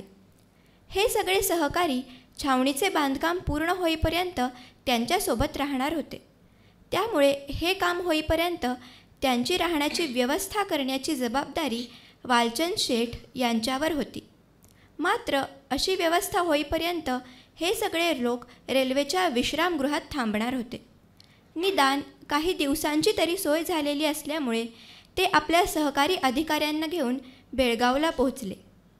बेळगावच्या रेल्वे स्थानकावर आल्याबरोबर त्यांना धक्कादायक निरोप मिळाला. रेल्वेचे विश्रामगृह गव्हर्नर आल्यामुळे त्यांच्यासाठी काही दिवस राखीव राहणार होते. वालचंद शेटजींच्या समोर मोठाच प्रश्न उभा राहिला, मात्र ते डगमगले नाहीत. आपल्यासमोर उभ्या असणाऱ्या प्रश्नातून आणि अनपेक्षित संकटातून मार्ग काढण्याची एक उपजत ताकद अशा उद्योजकांच्या मध्ये असते आणि त्यांनी तसा मार्ग काढलासुद्धा. बेळगावमध्ये आपला एक मित्र आहे याची त्यांना आठवण झाली. सोबत यांना रेल्वेच्या वेटिंग रूममध्ये बसवून वालचंद शेटजी आपल्या मित्राकडे गेले. बऱ्याच दिवसांनी आपला हा मित्र आल्यामुळे त्या बेळगावच्या मित्राला आनंद झाला. मात्र वालचंदजींनी उतरल्याबरोबर स्नान वगैरे केले, चहा घेतला आणि आपल्या मित्राला आपल्या जवळपास कुठे भाड्याने बंगले मिळतील का असा प्रश्न विचारला. मित्रानेही सहकार्य केले.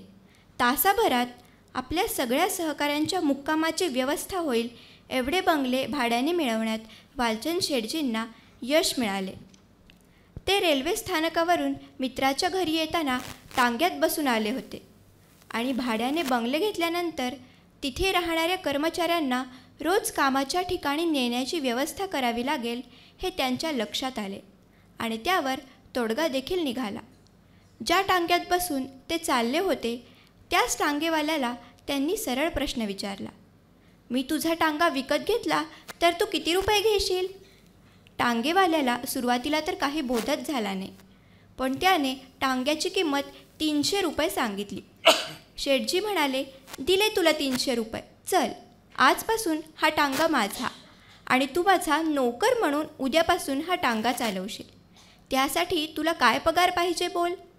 टांगेवाल्यांनी पगार सांगितला आणि शेटजींनी तो मान्यही केला.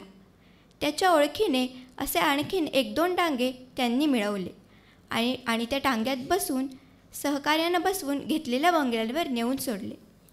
रेल्वेचे विश्रामगृह मिळाले नाही म्हणून निराश न होता एका तासाभरात त्यांनी राहण्याची व्यवस्था केली होती आणि त्यांना कामावर नेण्यासाठी टांगे मिळवून त्या टांग्यावरचे नोकरसुद्धा मिळवले होते. बेळगावचे काम संपल्यानंतर तेच टांगे त्यांनी तिथेच विकून टाकले आणि आपले गुंतवलेले भांडवल मोकळे करून घेतले. वालचंदजी फार मोठे उद्योगपती होते, सर सांगतील तपशील आता. खरं तर आपल्याकडे आपण असं म्हणतो की बाळाचे पाय पाळण्यात दिसतात. वालचंद शेटजींच्या आयुष्यातील लहानपणीचा एक खूप सुंदर प्रसंग आहे. खरं तर दोशी हे जे कुटुंब आहे सोलापुरातील, हे कुटुंब खूप वैशिष्ट्यपूर्ण आहे. सोलापूरच्या इतिहासामध्ये आणि सोलापूरच्या एकूण विकासामध्ये या कुटुंबाचा खूप मोठा वाटा आहे. आणि वालचंद शेटजी लहान असताना त्यांचे वडील हिराचंद नेमचंद हे सोलापुरातील अतिशय दानशूर अशा प्रकारची व्यक्ती होती आणि त्यांच्याकडे राबता असायचा, मोठा लोकांचा येणं जाणं असायचं. आणि एकदा असेच बरेच लोक त्यांच्याकडे आलेले होते आणि चपला पादत्राणे बाहेर ठेवून ते घरामध्ये गप्पा मारतायत, बसलेले आहेत. आणि हा लहान वालचंद जो आहे तो बाहेर आहे आणि त्यांनी काय केले, एका रेषेमध्ये सगळ्या चपला ठेवलेल्या आहेत भिंतीला लागून आणि भिंतीला पुन्हा अशा पद्धतीने तिरप्या लावलेल्या चपला ठेवलेल्या आहेत. आणि शेठ हिराचंद नेमचंद बाहेर येतात आणि बघतात की आपला मुलगा काहीतरी खेळतोय आणि मग ते वालचंदांना विचारतात, वालू काय करतोयस तू? त्यावेळेला वालू असं म्हणतो की मी आगगाडी जी आहे ती बनवलेली आहे. बरं ठीक आहे म्हणले, ही आगगाडी आहे आणि हे काय आहे उभे ठेवलेल्या चपला? तो असं म्हणतो की हे बोगदे आहेत, बोगदे. म्हणजे बोगद्यामधून रेल्वे जाते आहे अशा प्रकारचं एक हे लहानपणी त्यांनी बनवलेलं होतं. आणि पुढे जाऊन हा मुलगा जो आहे या देशातील अनेक बोगदे बनविणारा उद्योजक बनतो. हे खूप मोठी अशा प्रकारची गोष्ट आहे. भारतामध्ये टाटांच्या बरोबरीने उद्योग जगताचा पाया जर कोणी घातलेला असेल तर तो शेठ वालचंद हिराचंद यांनी घेतला आणि ते आपले सोलापूरचे होते. या गोष्टीचा आपल्याला अभिमान असायला पाहिजे. जसं जमशेदजी टाटा यांच्या नावाने जमशेदपूर आहे तसं वालचंद शेठच्या नावाने वालचंद नगर आहे. हो हो हो. आणि त्यांनी किती कारखाने काढले हे. खरं तर वालचंद शेटजींच्या बाबतीमध्ये किती बोलावं आणि किती नाही असं प्रचंड कार्यशील अशा प्रकारचं व्यक्तिमत्व. किती काम केलं. त्यांना वाटलं की आपण आता पेढीचा व्यवसाय काय करायचा नाही, आपल्याला काही त्याच्यामध्ये रस नाही. आणि त्यांनी मग पहिल्यांदा रूळ टाकायचा, रेल्वेचे रूळ टाकायचा कॉन्ट्रॅक्ट घेतलं. म्हणजे बार्शीवरून पंढरपूरला येणारी जी रेल्वे, जी देवाची गाडी म्हणून ओळखली जायची, त्या गाडीचे रेल्वेचे रूळ टाकायचे एक विशिष्ट अंतरापासून विशिष्ट अंतरापर्यंतचा, त्याचा पहिला मक्ता त्यांनी घेतला. आपल्याकडे पंढरपूरला चंद्रभागेवर जो रेल्वेचा पूल आहे, तो पूल देखील वालचंद शेटजींनी त्यांच्या कन्स्ट्रक्शन कंपनीने बांधलेला आहे. आणि मग त्यानंतर मुंबईमध्ये अनेक ठिकाणचे रेल्वे रूळ टाकण्याचं काम त्यांनी केलं. लष्कराच्या बराकी बांधण्याचं काम, त्याच्या ज्या इमारती होत्या त्या बांधण्याचं काम केलं. ह्यूम पाईप नावाची एक मोठी कंपनी त्यांनी काढली, त्याचं काम केलं. भारतातील अनेक विस्तीर्ण उत्तर भारतातील ज्या नद्या आहेत त्या नद्यांवर पूल बांधण्याचं काम त्यांनी केलं. अनेक मोठमोठ्या इमारती त्यांनी बांधल्या. भारतातील जलवाहतूक ही परकीय कंपनीच्या ताब्यामध्ये होती.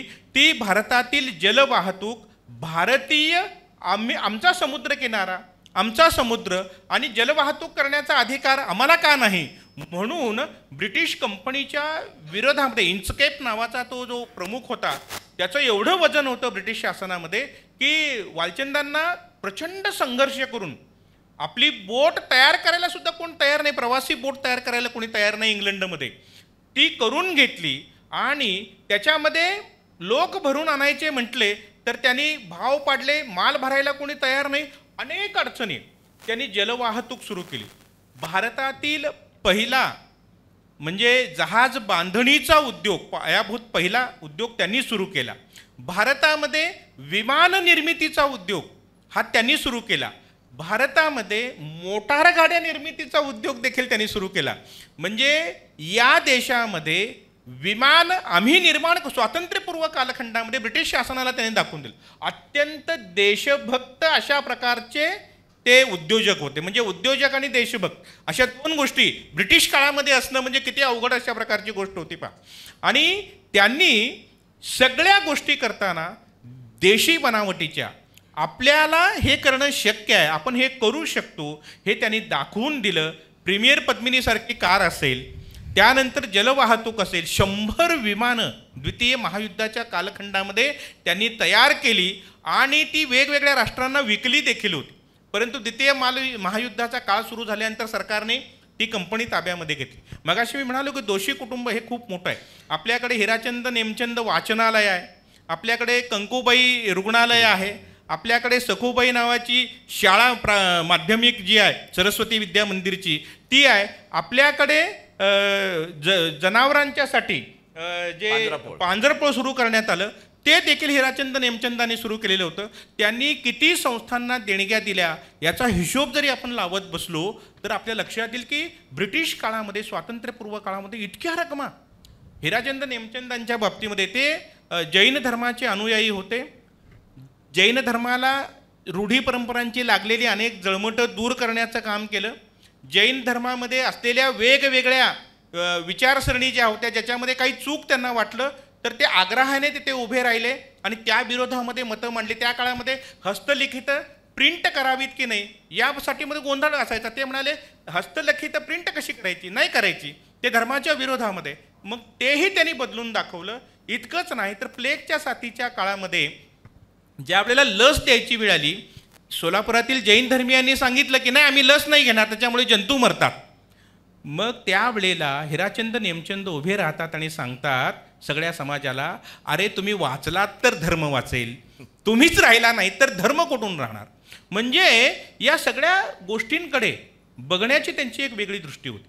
तसंच वालचंदांचे धाकटे बंधू हिराचंद नेमचंदांचे दुसरे पुत्र, त्यांचा विचार आपण केला तर आपल्या लक्षात येईल की त्यांनीही मोठं काम केलं आहे. पद्मश्री हा किताब लालचंद शेटजींना मिळालेला आहे. म्हणजे आम्ही लालचंद शेटजींचा जेव्हा जेव्हा फोटो बघतो, अशा पल्लेदार अशा प्रकारच्या मिशा असलेला त्यांचा फोटो बघितला, ते वालचंद शेटजींनी जे जे काम सुरू केलं त्या म्हणजे वालचंद शेटजींनी स्वप्न बघायची आणि ती पूर्ण करण्याचं काम त्यांच्या सगळ्या भावंडांनी करायचं अशा पद्धतीचं. म्हणजे आजही इंडियन एरोनॉटिक्स जे आहे बेंगलोरला, तिथं गेलं तर मॅनेजिंग डायरेक्टरच्या याच्यामध्ये त्यांचा फोटो लावलेला आहे. हे आमच्या संस्थेचे पहिले डायरेक्टर आहेत म्हणून.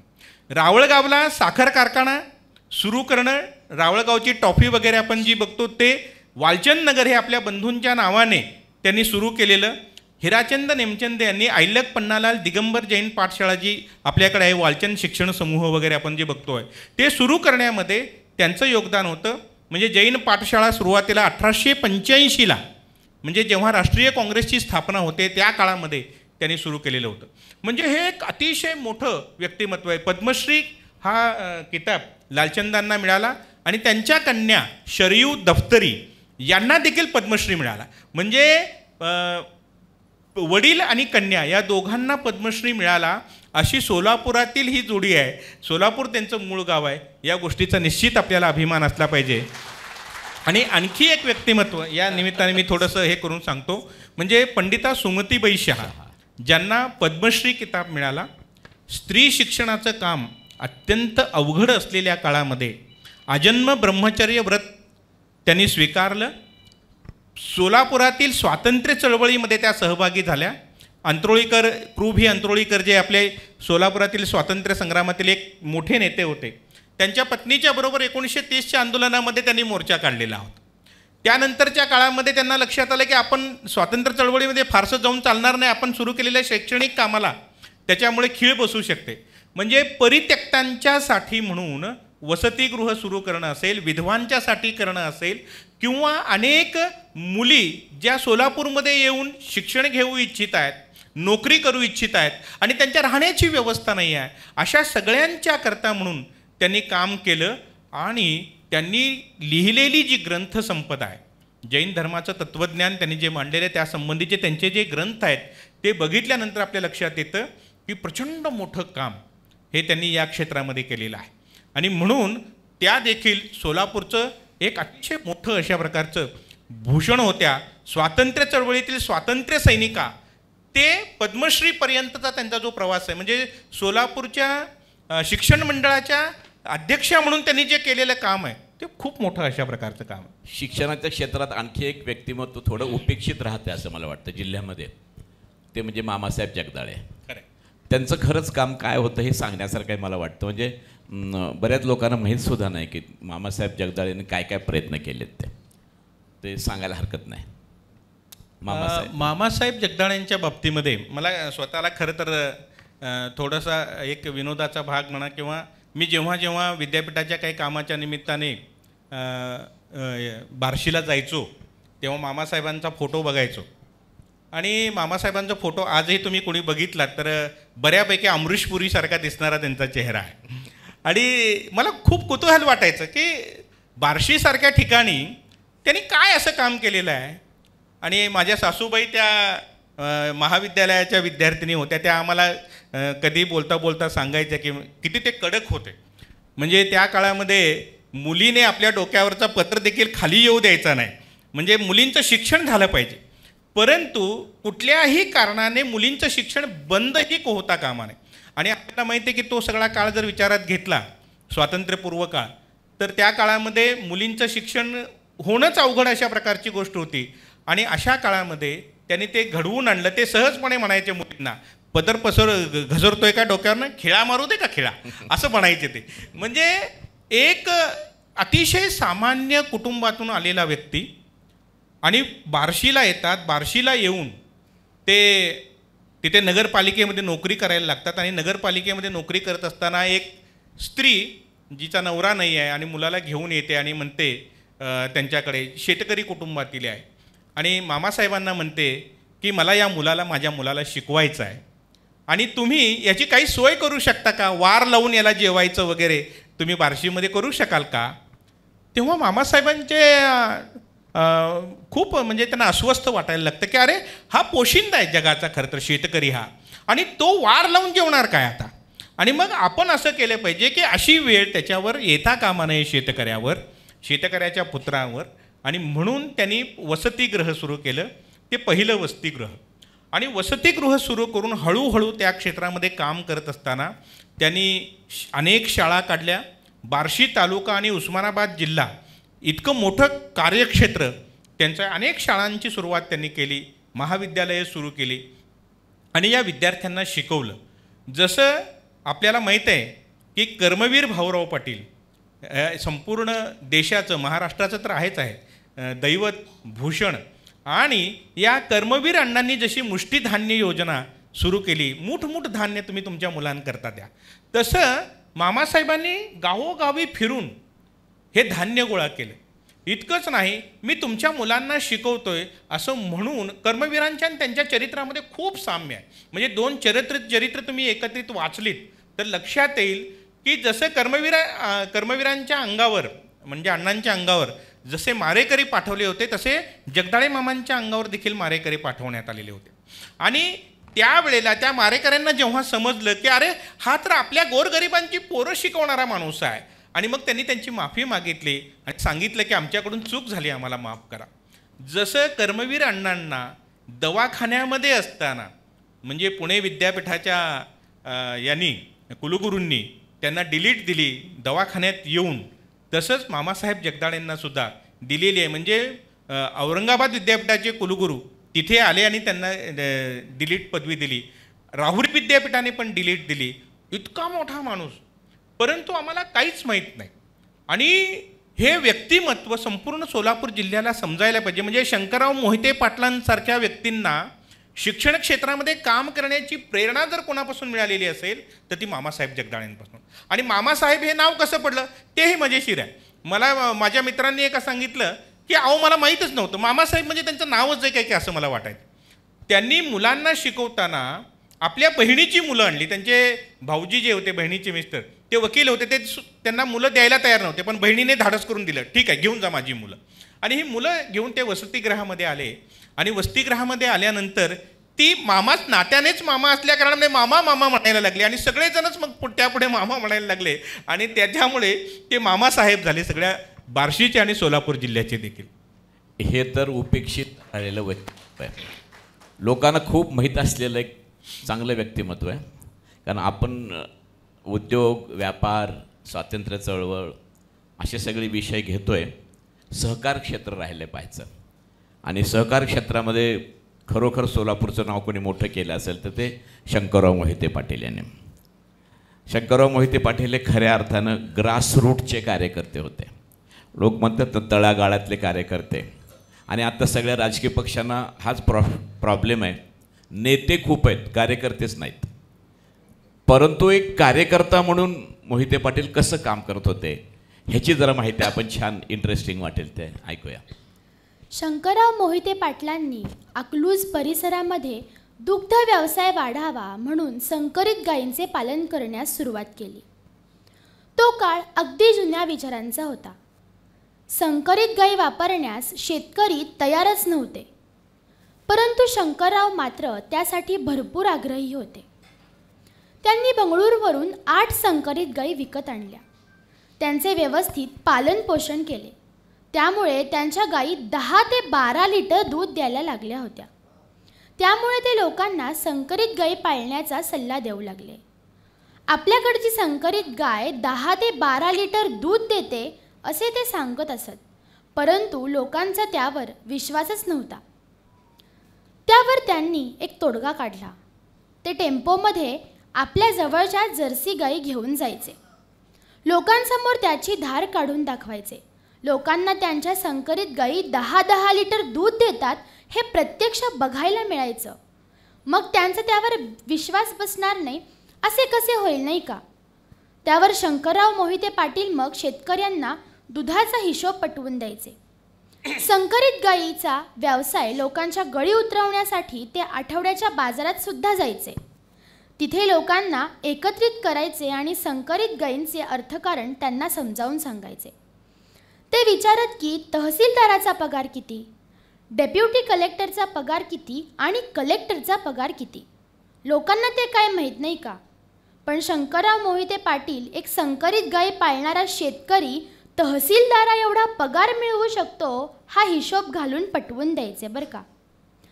2 गायी पाळा आणि डेप्युटी कलेक्टर एवढा पगार मिळवा, आणि कलेक्टर व्हायचे असेल तर 3 गायी पाळा बरं का. लोकांना त्यांच्या खुबीदार भाषेत असे समजावून दिले की त्यांचा त्यावर लगेच विश्वास बसायचा. अकलूज भागात त्यांचा हा प्रचार अगदीच उपयुक्त ठरला होता.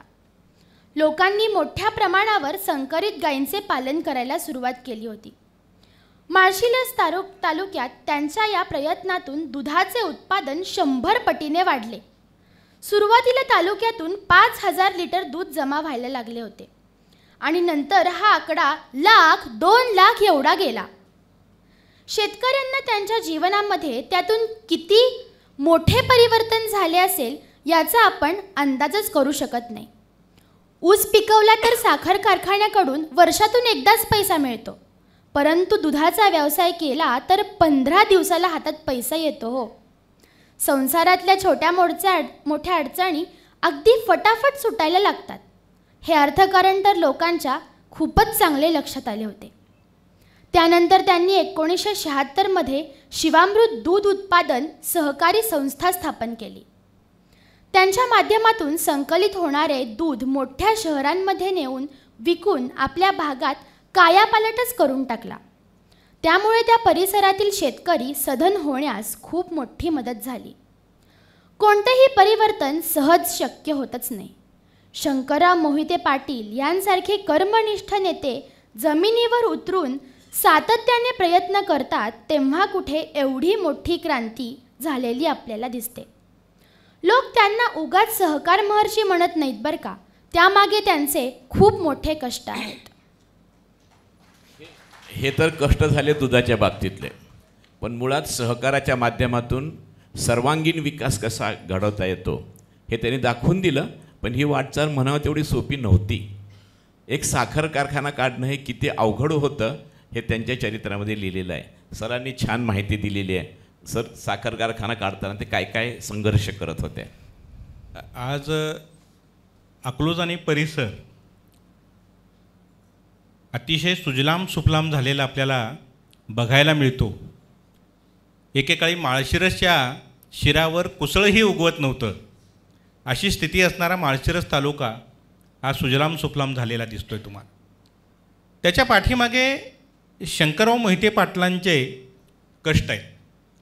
उद्योग उभारणं, ते वाढीस लावणं, हे प्रारंभीच्या काळामध्ये खूप अवघड अशा प्रकारची गोष्ट होती. त्यांनी सुरुवातीला ज्या वेळेला त्यांचा सत्कार वगैरे झाला आणि काही ग्रामस्थांनी थैली त्यांच्याकडे दिली. सत्कार का झाला हे सांगण्यासारखं आहे. नाही, ते बऱ्याच गोष्टी आहेत, मला हे बाकीचं सांगायचं राहून जाईल.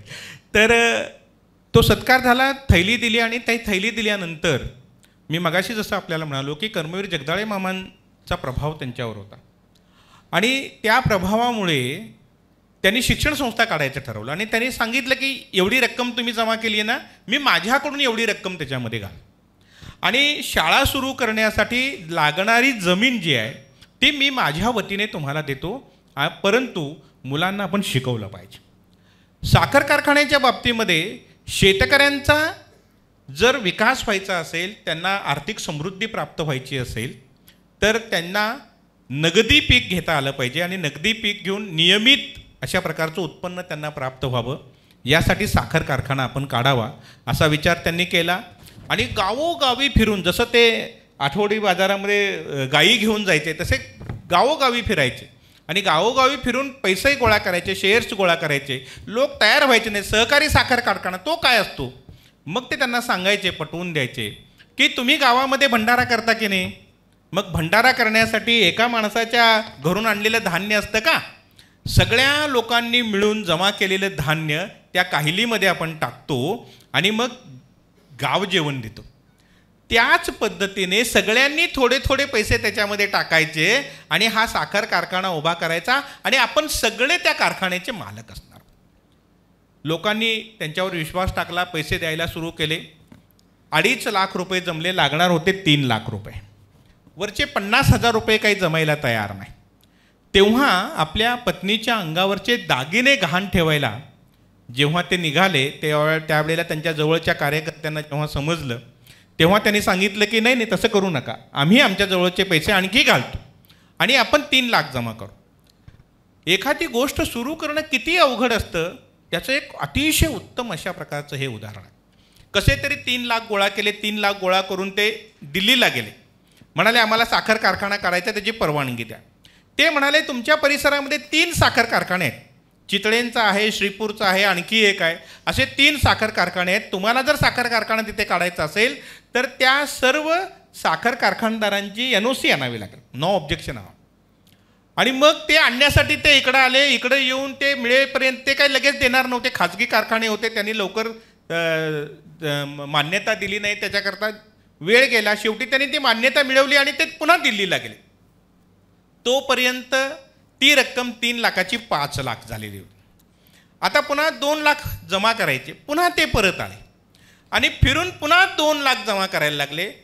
हिंडून 2 लाख जमा केले, 5 लाख झाले, घेऊन पुन्हा दिल्लीला गेले.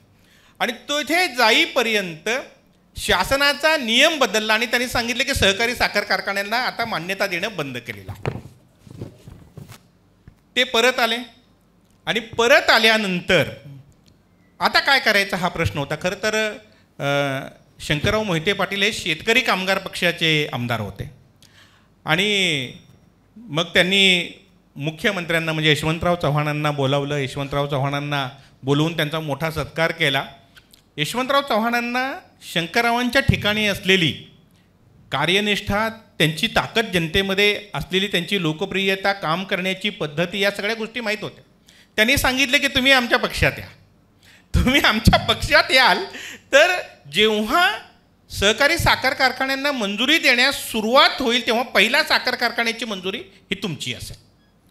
शेवटी सर्व कार्यकर्त्यांच्यासाठी, जनतेसाठी म्हणून त्यांनी काँग्रेसमध्ये प्रवेश केला आणि मग त्याला मान्यता मिळण्याची वेळ आली आणि हे सगळे पुन्हा दिल्लीला गेले आणि तिथे गेले तर 5 लाखाची रक्कम 10 लाख झालेली होती. पुन्हा येऊन ती 10 लाखाची रक्कम त्यांना जमा करावी लागली आणि जमा केल्यानंतर मग त्यांना साखर कारखाना काढायला मान्यता मिळाली. एक साखर कारखाना काढण्यासाठी इतक्या मोठ्या प्रमाणावर प्रयत्न हे त्यांना करावे लागलेले आणि म्हणून सहकाराशिवाय उद्धार नाही. हे जे आपण म्हणतो विना सहकार नाही उद्धार, तर सोलापूरच्या बाबतीमध्ये जर बघितलं म्हणजे त्याच्यामध्ये असलेले सगळेच व्यक्तिमत्व जे आहेत त्याच्यामध्ये विगू शिवदारे अण्णांचं व्यक्तिमत्व आहे. त्यांचं काम तुम्ही बघितलं. सोलापूरमध्ये कृषी उत्पन्न बाजार समितीची स्थापना शिवदारे अण्णांनी केलेली आहे.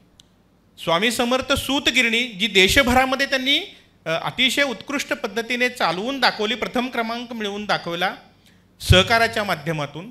तिकडे आपण सांगोल्याला बघितलं, गणपतराव देशमुखांनी सहकाराच्या माध्यमातून प्रचंड मोठं जाळं म्हणजे सूतगिरणीचा असेल, शैक्षणिक संस्था उभा करण्याचं काम तर या सगळ्यांनीच केलं. 2 सूतगिरण्या काढल्या त्यांनी, 2. हो, एक महिला सूतगिरणी पण त्यांनी सुरू केलेली होती. आणि अशा पद्धतीने या सगळ्या व्यक्तिमत्वांचं जर तुम्ही बघाल म्हणजे तर ती सगळी व्यक्तिमत्व ज्या ज्या तालुक्यातून मी घेतलेली आहेत त्या तालुक्यामध्ये कृषी उत्पन्न बाजार समिती, खरेदी विक्री संघ यासारख्या कामामध्ये अग्रेसर होते. आपल्याकडे ब्रह्मदेवदादा माने यांनी यशवंत बँक सुरू केलेली होती. रतनचंद शहा यांनी बँक सुरू केलेली होती. शिवदारे अण्णांनी सिद्धेश्वर बँकेची स्थापना केलेली होती. म्हणजे लोकांना पतपुरवठा व्हावा, सावकाराच्या जाचातून, मगरमिठीतून त्यांची सुटका व्हायला पाहिजे, योग्य पद्धतीने त्यांना कर्ज मिळायला पाहिजेत, यासाठीचे त्यांनी केलेले सगळे प्रयत्न जर आपण बघितले तर या सगळ्या लोकांचा मी ज्यांची निवड केलेली आहे या पुस्तकामध्ये 30 व्यक्तिमत्व आहेत. या 30ही व्यक्तिमत्वांनी दिलेलं योगदान हे अत्यंत महत्त्वपूर्ण आहे आणि त्यांनी उभा केलेलं काम जे आहे ते सगळं जनतेच्या उपयोगी पडणारं, त्यांच्या विकासाला हातभार लावणारं अशा प्रकारचं. त्यात आप्पासाहेब काळादींचा एक परिचय तुम्ही दिलेला आहे. त्यांनी चांगला साखर कारखाना 70च्या दशकात सुरू केला. होय होय. आता आपण साखर कारखान्याच्या बाबतीमध्ये जर बघितलं, आप्पासाहेब काळादींनी सुरू केलेला सिद्धेश्वर साखर कारखाना म्हणजे त्यांना विगू शिवदारेंनी, ब्रह्मदेवदादा मानेंनी सगळ्यांनी मदत केली आणि तो साखर कारखाना उभा राहिला. आणि त्या साखर कारखान्याचा नावलौकिक आजपर्यंत जो राहिला तो अत्यंत निष्कलंक कारभारासाठी राहिला. म्हणजे सोलापूरमध्ये कुठल्याही साखर कारखान्याच्या बाबतीमध्ये चर्चा होत असताना सिद्धेश्वर साखर कारखान्यांना आम्ही ऊस घालतो असं जेव्हा शेतकरी म्हणतो तेव्हा तसं म्हणत असताना त्यांचा एक हेतू असा असायचा की तिथे काटा मारला जात नाही. म्हणजे जेवढं वजन ऊसाचं आहे तेवढं वजन तिथं मिळतं आम्हाला आणि म्हणून आम्ही सिद्धेश्वर साखर कारखान्याला ऊस घालतो असं ते म्हणत असत. म्हणजे हे असेल किंवा औदुंबर अण्णांनी विठ्ठल सहकारी साखर कारखाना सुरू केला. अहो काय म्हणजे ही माणसं काय उंचीची होती. ज्या वेळेला त्यांच्या मुलांना त्यांनी चेअरमन बनवलं आणि चेअरमन बनवल्यानंतर औदुंबर अण्णांच्या मुलांनी काय करावं, तर सगळ्यात आधी आपल्या शेतातील ऊस साखर कारखान्याला घालून टाकलं. म्हणजे ज्याचा ऊस आधी जातो त्याला उतारा अधिक मिळतो, वजन अधिक असतं. ऊस जितका उशिरा जाईल तितकं वजन कमी होतं. आणि आपल्या शेतातील ऊस त्यांनी आधी घातलं हे जेव्हा औदुंबर अण्णांना समजलं तेव्हा त्यांनी आपल्या कारखान्याच्या MDला बोलावलं आणि सांगितलं की याचं बिल जे आहे ना ते सगळ्यात शेवटी द्यायचं. म्हणजे माझा मुलगा आहे किंवा कारखान्याचा चेअरमन आहे म्हणून त्याला बिल पहिलं नाही द्यायचं, सगळ्यात शेवटी बिल याचं दिलं जाईल. इतकंच नाही तर ते जेव्हा निवडणुकीला उभं रे राजाबापू त्यावेळेला त्यांच्या मुलाच्या निवडणुकीमध्ये आपल्या मुलाच्याच विरोधामध्ये आपल्या पक्षाचा प्रचार करणारे औदुंबर अण्णा होते. औदुंबर अण्णांनी मुलाचा प्रचार केला नाही म्हणून अत्यंत थोडक्या मताने ते हारलेलो. आज हे सांगितलं तर खरं वाटत नाही, कारण आपल्याला माहिती आहे राजकारणामध्ये काय काय होतं. रात्रीतून सकाळी उठल्यानंतर बातम्या बघताना कोण कुठल्या पक्षात होता आणि कुठल्या पक्षात गेला हे कळत नाही. निवडणुका आल्या की मग इकडून तिकडे उड्या मारण्याची तर प्रचंड चढाओढ लागलेली असते. मी जातो की तू जातो, तुझ्या आधी मी गेलो तर मला अधिक मिळेल का, असं सगळं जेव्हा होतं तेव्हा इतकी निष्ठावान माणसं ही आपल्याकडे होती, सोलापूर जिल्ह्यामध्ये होती. म्हणून आजचा हा सोलापूर जिल्हा आपल्याला बघायला मिळतो. अशा सगळ्या वातावरणात सोलापूर जिल्ह्यामध्ये एक आमदार असा होता की जो 11 वेळा निवडून आलेला होता. त्याची ज्यावेळेस देशात चर्चा होते त्यावेळेस सर्वाधिक वेळा निवडून आलेला आमदार म्हणून गणपतरावांचा उल्लेख होतो. एकदा मी गणपतरावांना विचारलं की तुमचं हे रेकॉर्ड आहे का? ते म्हणले की माझं रेकॉर्ड नाही आहे, करुणानिधी 12 वेळा निवडून आलेले आहेत, परंतु करुणानिधी 2 पक्षात होते, मी मात्र पहिल्यापासून शेका पक्षातच राहिलेलो आहे. एकाच पक्षातून सलग नाही 2दा त्याचा पराभव झाला, पण एक जागतिक रेकॉर्ड झालेला आहे. नाही, आणखीन एक सोलापूरच्या गणपतरावांच्याच विषयी बोलायचं झालं तर एक आमदार ST मध्ये बसून फिरणारा आमदार. आपल्याला विळणारं वर्तमानपत्र जे आहे ते सरकारकडून मिळतं आणि त्यामुळे ही सरकारी मालमत्ता आहे म्हणून वर्तमानपत्राची रद्दी विकल्यानंतर जी काही रक्कम येईल ती रक्कम सरकार दरबारी भरणारा आमदार, असं एकमेव आमदार म्हणजे गणपतराव देशमुख. जसं यशवंतराव चव्हाणांनी मोहिते पाटलांना म्हटलं की तुमचा साखर कारखाना मंजूर करतो पण तुम्ही आमच्या पक्षात या. ते यशवंतरावांचा पाठीवरून हात फिरवणं असं एक त्यावेळेस फ्रेज होते अशी. त्यांचा हात पडला पाठीवर की तो गेलाच काँग्रेसमध्ये समजायचा. शेका पक्ष परत त्यांनी फोडला असा. परंतु त्यांनी गणपतराव देशमुखांना तुम्ही या आमच्या पक्षामध्ये, तुम्हाला मुख्यमंत्री करतो असं आश्वासन दिलं होतं. गणपतराव म्हणले की मी ज्यांच्या शिकवणुकीने राजकारणात आलो त्यांच्याशी मी गद्दारी करणार नाही. तुम्ही मुख्यमंत्रीपदान नाही तर मला पंतप्रधानपद द्या. परंतु आपल्या सोलापूरमधला एक इतिहास वेगळा थोडा आहे बरं का, की जो बऱ्याच लोकांना सविस्तर माहीत नाही. फक्त रामवाडी माहिती आहे, सेटलमेंट माहिती आहे, परंतु रामवाडीत संध्याकाळी रिक्षावाले जात नाहीत. आहे का अनुभव सगळ्यांना? बघा ते काय प्रकार आहे तो, म्हणजे सेटलमेंट ह्याचा काय इतिहास आहे सेटलमेंटचा तो सांगूया. कारण तिथे भीमराव जाधव हे सेटलमेंटमध्ये राहिलेले. ज्या काळात म्हणजे इंग्रजांनी काही जातींना गुन्हेगार ठरवलेले होतं त्या जमातीतले, पण ते महापौर झाले सोलापूरचे. त्यांचा इतिहास फार सांगण्यासारखा आहे. खरं आहे, खरं आहे. ब्रिटिश कालखंडामध्ये त्यांनी भारतात आल्यानंतर कायद्याचं राज्य स्थापन करायचा प्रयत्न केला. म्हणजे ते असं म्हणत असत की काठीला सोन्याचं कडं बांधा आणि भारतभर फिरा, तुम्हाला कोणी गुन्हेगार अडवणार नाही, असं राज्य आम्ही स्थापन करू. आणि म्हणून कायद्याचं राज्य स्थापन करत असताना आणि त्यांनी इथंच राज्य निर्माण केल्यानंतर प्रारंभीच्या काळामध्ये जो जंगल कायदा केला, या जंगल कायद्याने अनेक जंगलामध्ये राहणारे जे काही लोक होते हे लोक विस्थापित झाले. आणि त्यात अनेक काही जमाती होत्या ज्या चोरी दरोडेखोरी यासारख्या गोष्टी करणाऱ्या होत्या. अशा सर्व जमातींना त्यांनी गुन्हेगार ठरवलं आणि गुन्हेगार ठरवून काटेरी तारेच्या कुंपणामध्ये त्यांना बंदिस्त करून ठेवलं. आणि मग या गुन्हेगाराच्या पोटी जन्मणारं बाळ देखील गुन्हेगारच आहे असं म्हणून त्याला वागविण्यात येत असे. त्या तारेच्या कुंपणामध्ये राहणाऱ्या व्यक्तींना दिवसातून 2 वेळेला पोलीस चौकीवर हजेरी द्यावी लागायची.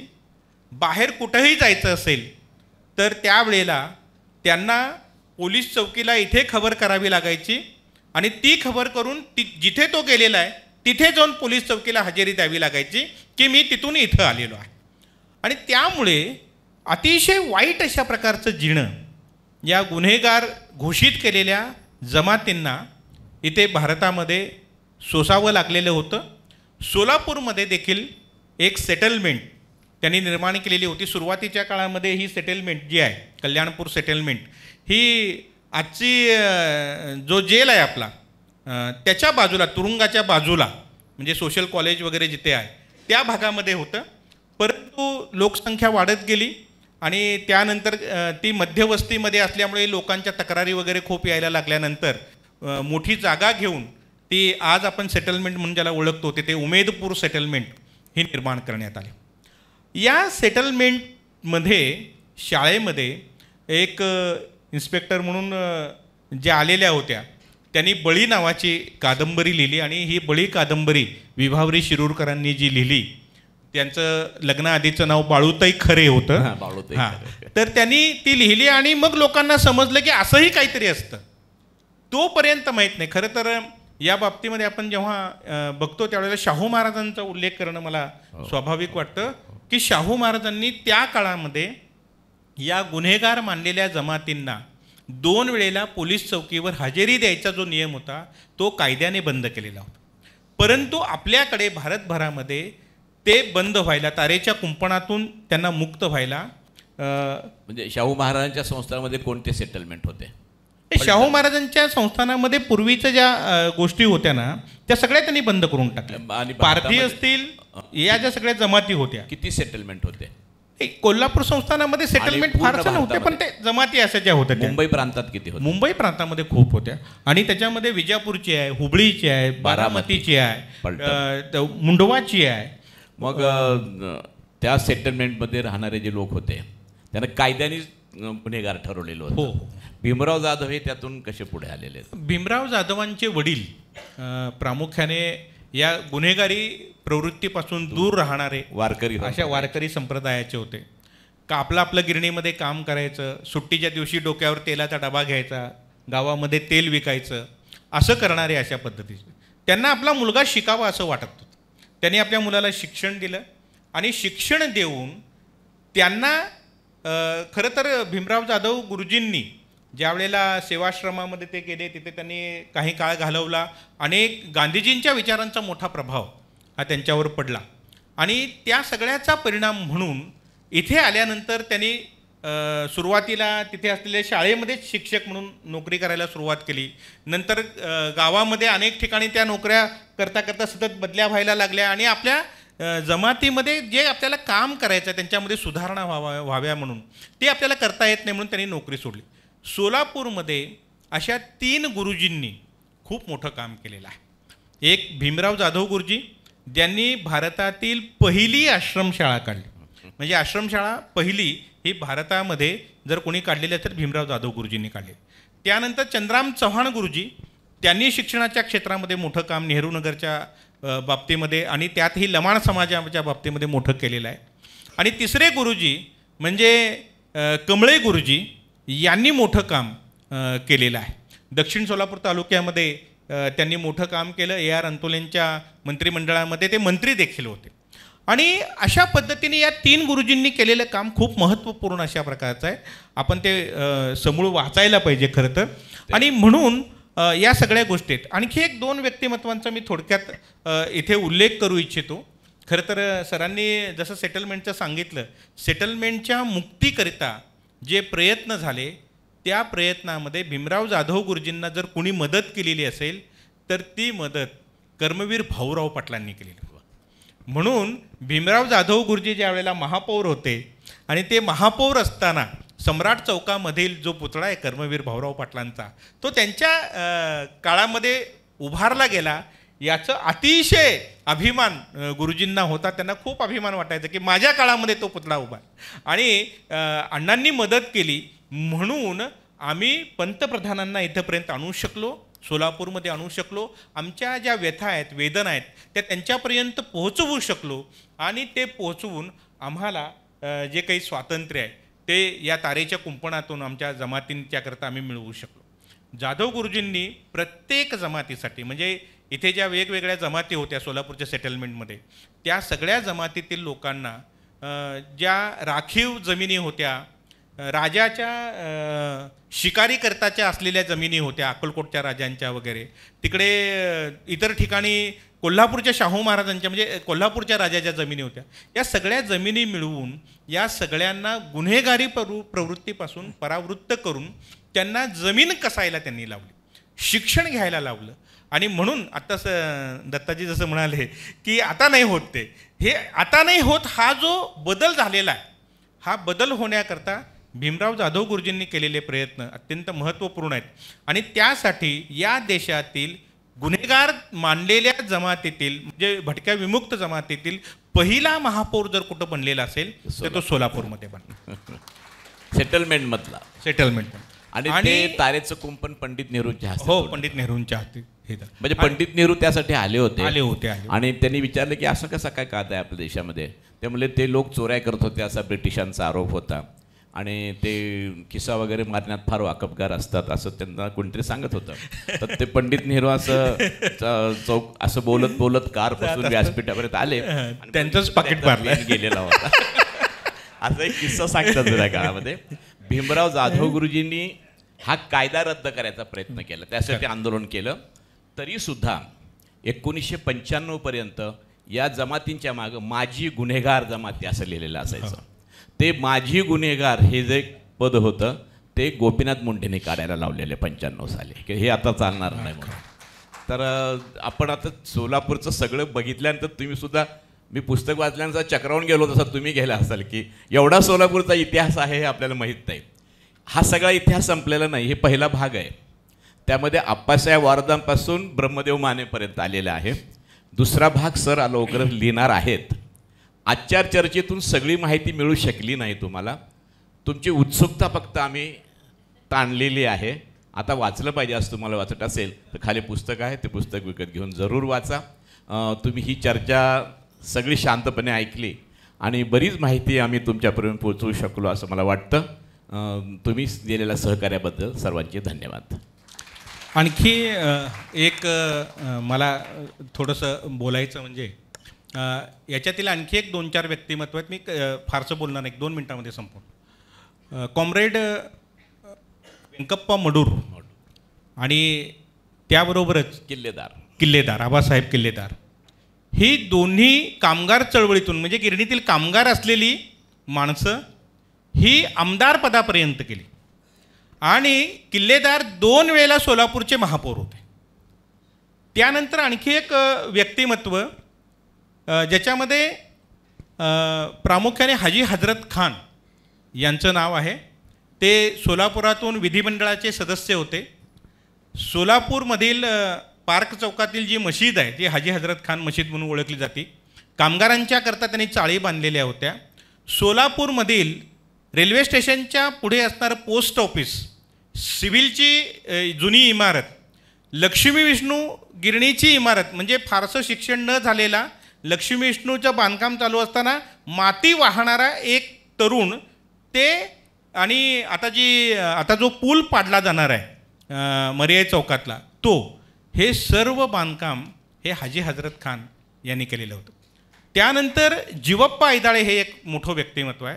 बाबासाहेबांच्या मजूर पक्षाचे आमदार म्हणून ते इथून निवडून आले आणि बाबासाहेबांचे अत्यंत एकनिष्ठ, म्हणजे बाबासाहेबांनी त्या काळामध्ये त्यांना फिरण्यासाठी कार दिलेली होती. ते पत्र्याच्या खोलीत राहत, निष्कांचन होते. मरताना अतिशय विपन्न अवस्थेत त्यांचं निधन झालं, परंतु कारमध्ये ते फिरायचे. बाबासाहेबांनी आपले स्वतःचे कपडे त्यांना द्यावे, ते बाबासाहेबांचे कपडे घालून फिरायचे. हे म्हणजे खूप मोठा रंजक अशा प्रकारचा इतिहास आणि उद्भवतो अशा प्रकारचा इतिहास आहे. आणि हा सगळा आपण वाचावा असं मला वाटतं. आणि त्याचबरोबर आणखी एक गोष्ट मला जी सांगायची म्हणजे आपण सगळे जिथे बसलेले आहात, माझी पत्नी आणि मी या सगळ्या कार्यक्रमांना, प्रिसिजन वाचन कार्यक्रमाला मागे बसून कार्यक्रम ऐकतो आणि दरवेळेला जातो. प्रिसिजनचं आभार आणि कौतुक यासाठी की मी तिथे बसत होतो, आज तिथे बसलेल्या व्यक्तीला त्यांनी इथं बसायची संधी दिली. हे जे आहे हे खरंच कौतुकास्पद आहे. आणि आपण जो माझा सन्मान केलात, मला जो मान दिलात आणि माझ्या पुस्तकाच्या संबंधित चर्चा घडवून आणलीत, याबद्दल प्रिसिजन फाउंडेशनचं मी मनपूर्वक आभार मानतो. रंगांना राहून गेले म्हणजे सगळ्यांची नावं घेता घेता पत्रमहर्षी असणारे, म्हणजे संपूर्ण महाराष्ट्रामध्ये ज्यांचा नावलौकिक होता, म्हणजे ज्यांच्या लेखणीला मुख्यमंत्र्यापासून सगळे घाबरायचे आणि अतिशय निष्पक्ष अशा प्रकारची पत्रकारिता ज्यांनी केली, त्यांचाही समावेश या पुस्तकामध्ये आहे आणि आपण तो जरूर वाचावा. एक काही व्यक्तिमत्व मुद्दाम उल्लेखाविना ठेवलेली आहेत की जी तुम्हाला वाचायची आहेत प्रत्यक्षात. आणि पुढच्या पुस्तकाचंही सुतोवाच त्यांनी करून ठेवलेलं आहे. ते जेव्हा होईल तेव्हा त्याचं प्रकाशन मात्र आपण इथं करूयात या वाचन अभियानामध्ये. नक्की नक्की. म्हणजे देशातला पहिला विमान बनवण्याच्या कारखान्यापासून पंतप्रधानाचं पाकिट मारण्यावर सगळ्या गोष्टीचा पहिला मान सोलापूरकडे. म्हणजे सोलापूरचा इतिहास इतका रंजक पद्धतीने या सगळ्या, म्हणजे तो रंजक आहेच, पण तो तितक्या पद्धतीनं चांगल्या पद्धतीने मांडलेल्या पुस्तकामध्ये आपण जरूर वाचावं अशी विनंती करतो. चव्हाण सर, मनापासून आभारी आहोत या निमित्तानं या मंचावरती आपण आलात. अरविंदजी, आपलेही मनापासून आभार. आणि या दोन्ही कन्यांचं मनापासून कौतुक आहे, त्यांच्यासाठी जोरात टाळ्या झाल्या पाहिजेत. सर्वांचेच मनापासून आभार मानतो. पावसाचं तोंड चुकून अख्खा हॉल भरलेला आहे, त्याबद्दल तुम्हा सगळ्यांचं सुद्धा मनापासून अभिनंदन करतो, आभार मानतो.